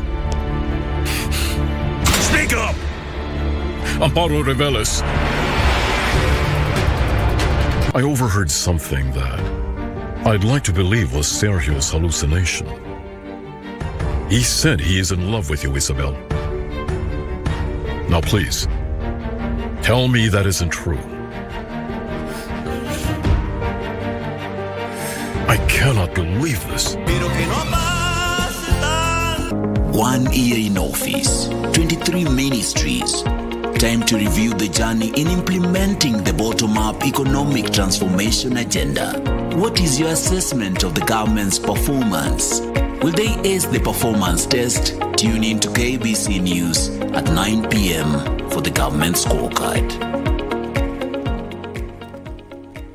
But Lord knows that I don't want to be lonely tonight. They don't know, and I said they don't know. She's not here for a night of day. She loves it when the music plays. All the bridges are burned. There's still not shown no love. It's like you not learn. You have to be a brother's keeper. You could be.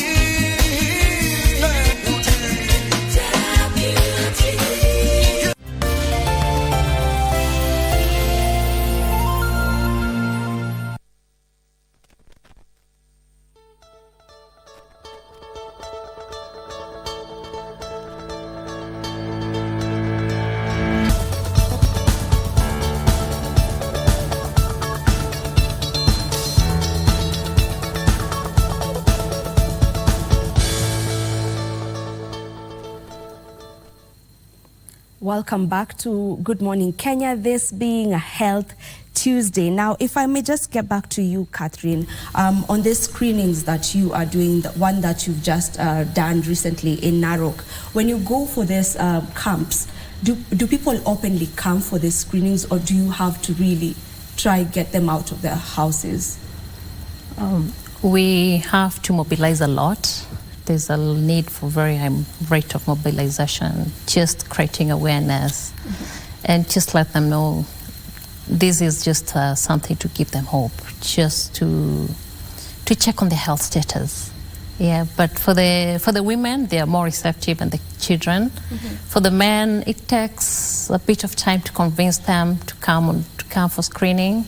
But the story is changing. But I think a lot needs to be done. We need to do a lot of mobilization and sensitization. Yeah, it's harder to convince the men to come for the screenings? Yes, it is. Yes. Could you be knowing the reason? When you talk to them, what do they say? Like, why aren't they receptive to that?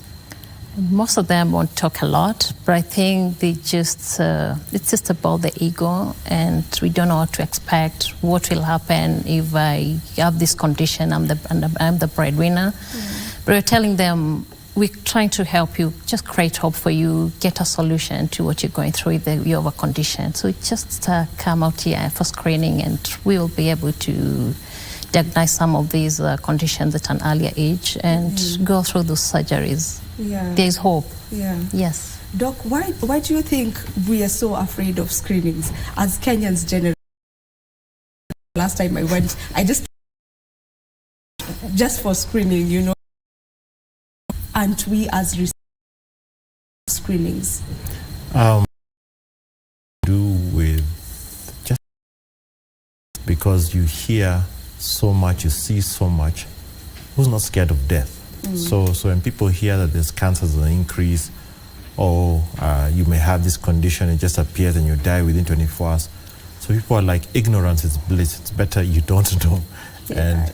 But I still urge that as much as, and we're humans, it's good to screen. You'll be surprised. There's some conditions which many, if sorted out earlier, you'll be so relieved and glad that you did, because the sequelae is worse. And we should stop thinking about just ourselves. We should think about our families, because you have breadwinners who will continue on running and doing the usual things and not really keen on screening because they're scared. But they're not thinking about the family, because if something happens and they get sick, the family is doomed because they're relying on him. So I think when you think about screening, let's don't just think about yourself and your fears, but face your fears. Depend on you to make sure that the future is sorted out in time. And on surgeries, Yes. Many a times when the doctor maybe tells a patient that, okay, we need to do a surgery on you for this and that, most of the times we see either the particular person who's being told that or the family members trying to find for solutions. You know, they'll try, ask the doctor, do we really need this surgery and all. Is surgery a death sentence? Surgery is not a death sentence. Surgery is used for two main reasons, mainly for diagnostic, and number two, as a last resort to resolve a problem. We always try as surgeons, and surgeons are highly trained, to first seek non-surgical methods to deal with the problem. And if all fails, then you go in and do the surgical intervention to resolve the problem. So it's not a death sentence. A lot of times people end up in surgery when it's too late. So it's like, if you don't operate, they'll die. But if you operate, there's a small chance they may survive. But like I say, it's a small chance, because by the time you're coming, it's a bit late. So it's not a death sentence, but unfortunately people come rather late and you're doing a salvage operation just to make the patient comfortable. So the solution is just getting diagnosed early. Yes. Yeah, that is what you're advocating. That's what I'm for. advocating. Early screenings, and just so that you get your diagnosis early. Back to you, Catherine. When you were in this camp, when you were there checking people's eyes mainly, then what? You know, when you found out that there are those who have conditions that should be looked at. What was happening exactly? If you could just tell me a bit about that. The doctors were doing the screening, checking on the major issues. Some of them were just minor bacterial infection, as the doctor said, allergies, but if they're not checked on, they develop into complex situations.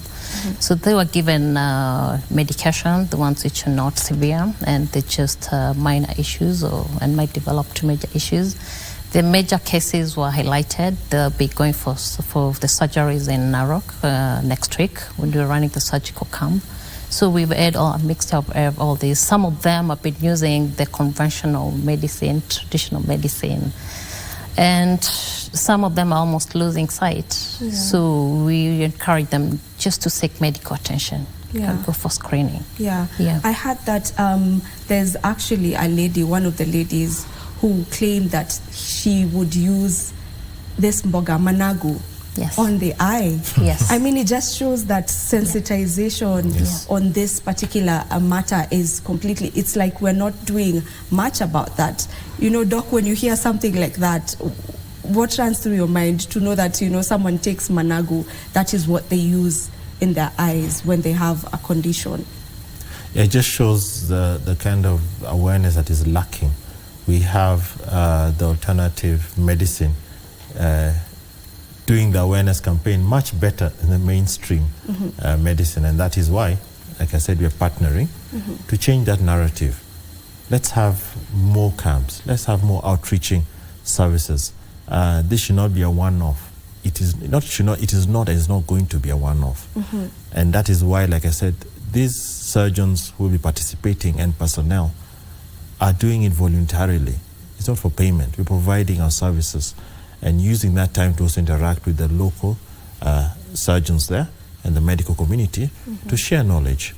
Yeah, and it will be all over the country, not just Narok.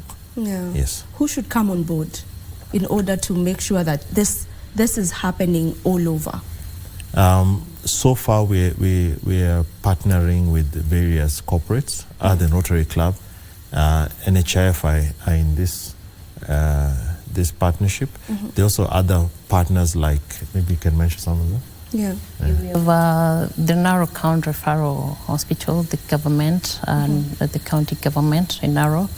We have other corporates coming on board as well, and we're appealing for more partners. The need is huge in the whole of Kenya, not only in Narok. And as the doctor said, we're going to other parts of Kenya to reach the people and just create hope to them. So we're appealing for more partners to join us in this noble cause. Yeah. Already other counties have also approached us, and we talk with the county governments.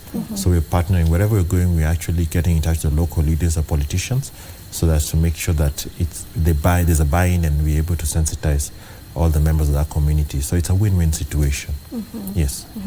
Well, if I may just go back to the eye infections, is there a reason why people who live in the ASAL areas, arid and semi-arid areas, seem to be more prone to these eye infections? Maybe I can answer that. Yeah. In this semi-arid and dry areas, it's quite windy, dusty, water is a problem. So when you get all such conditions, you end up getting a lot of dirt in the eyes, and then they start scratching, and then you start getting infection. And getting water to keep washing your eyes becomes a hassle. So they tend to be more prone to those kind of conditions, eye infections, compared to people who are not in the semi-arid areas. Yeah. So the solution would be if you can provide enough water to wash your eyes and keep checking on them and getting treatment whenever you have a situation, you can drastically reduce some of these eye problems. Yeah. So what would be a solution to Well, this? there are preventative measures, primary health care, going around and talking to them about the causes of their eye problems and how they should regularly wash their eyes, clean them, and seek relevant medication. Some could just be allergies to prevent them developing bacterial infections. Yes. I want to get into the costs of some of these surgeries and all. Sometimes, as much as maybe one may be shy of getting to get a surgery, even when the doctor has really told them that they need that, mainly it's not because they're afraid of it sometimes. It's because they're looking at the cost. Well, it's difficult if you can pick a standard hernia surgery done under local anesthesia. The costs vary from place to place, but I'm sure you can get them as cheap as 10,000. That's in a county hospital or mission hospital, and depending on the type of hernia it is, can go as high as even 200,000. Okay, but an average, I tend to say 20 to 30,000 will be able to take care of a hernia, for example. But it depends on the location. It depends on where they're getting the services. Yeah. Yeah. Does insurance cover some of Yes, these NHF covers procedures? most of this in the referral hospitals, in the county hospitals, in some mission hospitals. It covers most of this. So people who are registered in NHF usually don't have to worry about the costs. Yeah. Catherine, as the Rotary Club of Masai Mara, will you be doing this with the Surgical Society always, and maybe where next are you planning to go? Yes, we'll be doing this with them. We'll be partnering them going forward, and we'll be letting you know where we're going next by December. Yes, but we are planning to do this in the span of up to 10 years, reach as many people as possible in different counties, and partner with as many counties as possible, many stakeholders, many opinion leaders. We are appealing for your support so that we run this noble cause together. Yeah. Are there specific people you're targeting, or specific areas that you're targeting first? Not exactly. I already have 3 counties that have approached us to do a surgical camp in their county, but we're still working out the modalities. Right now, next week, there's a hernia camp going on in collaboration with the Hernia Society of Kenya at the Coast General Hospital, and that will be running next week, I think from Wednesday till Saturday. So wherever we invited, or wherever we can get collaboration, we go. We have the personnel, we have they're able to find time and come and participate. Yeah. So it's part of our mandate, and we're proud of it. Yeah. Yeah. If you can just, as we wind up, probably talk about some hernias that can be rectified, probably for someone who's watching and they know they have one of them right now, and they just want to know, is it something that can be rectified? Okay, I'll just use 2 words. All hernias can be rectified. Just come forward. Okay, there's no hernia which cannot be rectified. Provides a hernia, so come forward, we diagnose it, and to be rectified. If you want to know the names of the hernias, the umbilical hernias, paraumbilical hernias, incisional hernias, inguinal hernias, femoral hernias, obturated, there are many hernias, ventral hernias, we can sort it out. Just come forward. And the only way for them to be rectified is surgery. through surgery. Unfortunately, for hernia, it's surgery. There's no medication that someone can, take, and maybe it just melts away. There's a hole, and the way to treat that hole, previously we used to stitch it, but if you stitch it, it will tear. Sometimes the sutures cut through if the wall is weak. So what you do nowadays, you put a mesh, and that should be able to sort you out. Yeah. Okay. Catherine, your last words maybe to the people, being someone who, is taking up this mantle where you are trying to sensitize the community, you're trying to take it upon yourself to make sure that, people know about, people get to know that they can go out there for screenings and just get to know how their health is. Maybe if you have a word for people out there. For the people out here, we encourage the local people to come for screening. We still have time before the surgical camp. And just in other parts of Kenya, let's all go for screening. It's important for our health. When you have health, you have wealth. And for the partners, for the corporates, for the opinion leaders, we appeal for your partnership. Yes, thank you. All right, you're welcome. Parting shots, Doc. Yeah, just a brief. As a president of Surgical Society of Kenya, I lead a band of courageous men and women in this country who work both in the private and public sector. They tirelessly and skillfully use their hands to improve the community health. Their mindset is tailored to allow them to use their heart to provide solutions to the health problems in the community. Kindly, please, when you see a surgeon coming out of his way to help you, to intervene and resolve your problem, be very grateful, because these guys are doing that out of their heart, out of their own volition. And their mindset is very clear. They want to resolve your problem. So when these people come out there, come out in large numbers, take advantage of this situation where you have all these surgeons together so that your problems can be resolved and you can have a diagnosis of what's going on in your body.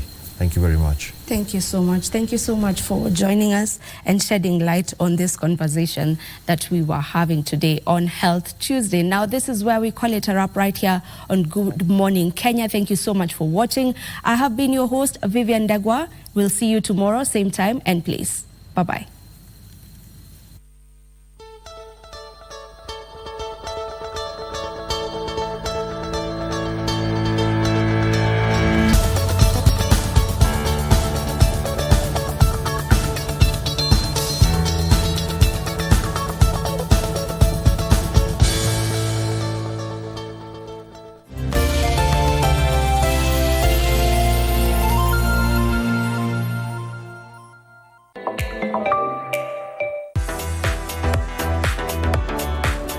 Staying true to the heartbeat of Africa's rich music culture, Ghana's Kwanpa band performs indigenous music. They exude a kind of traditional flamboyance through the authenticity and rhythm of the palm wine music genre.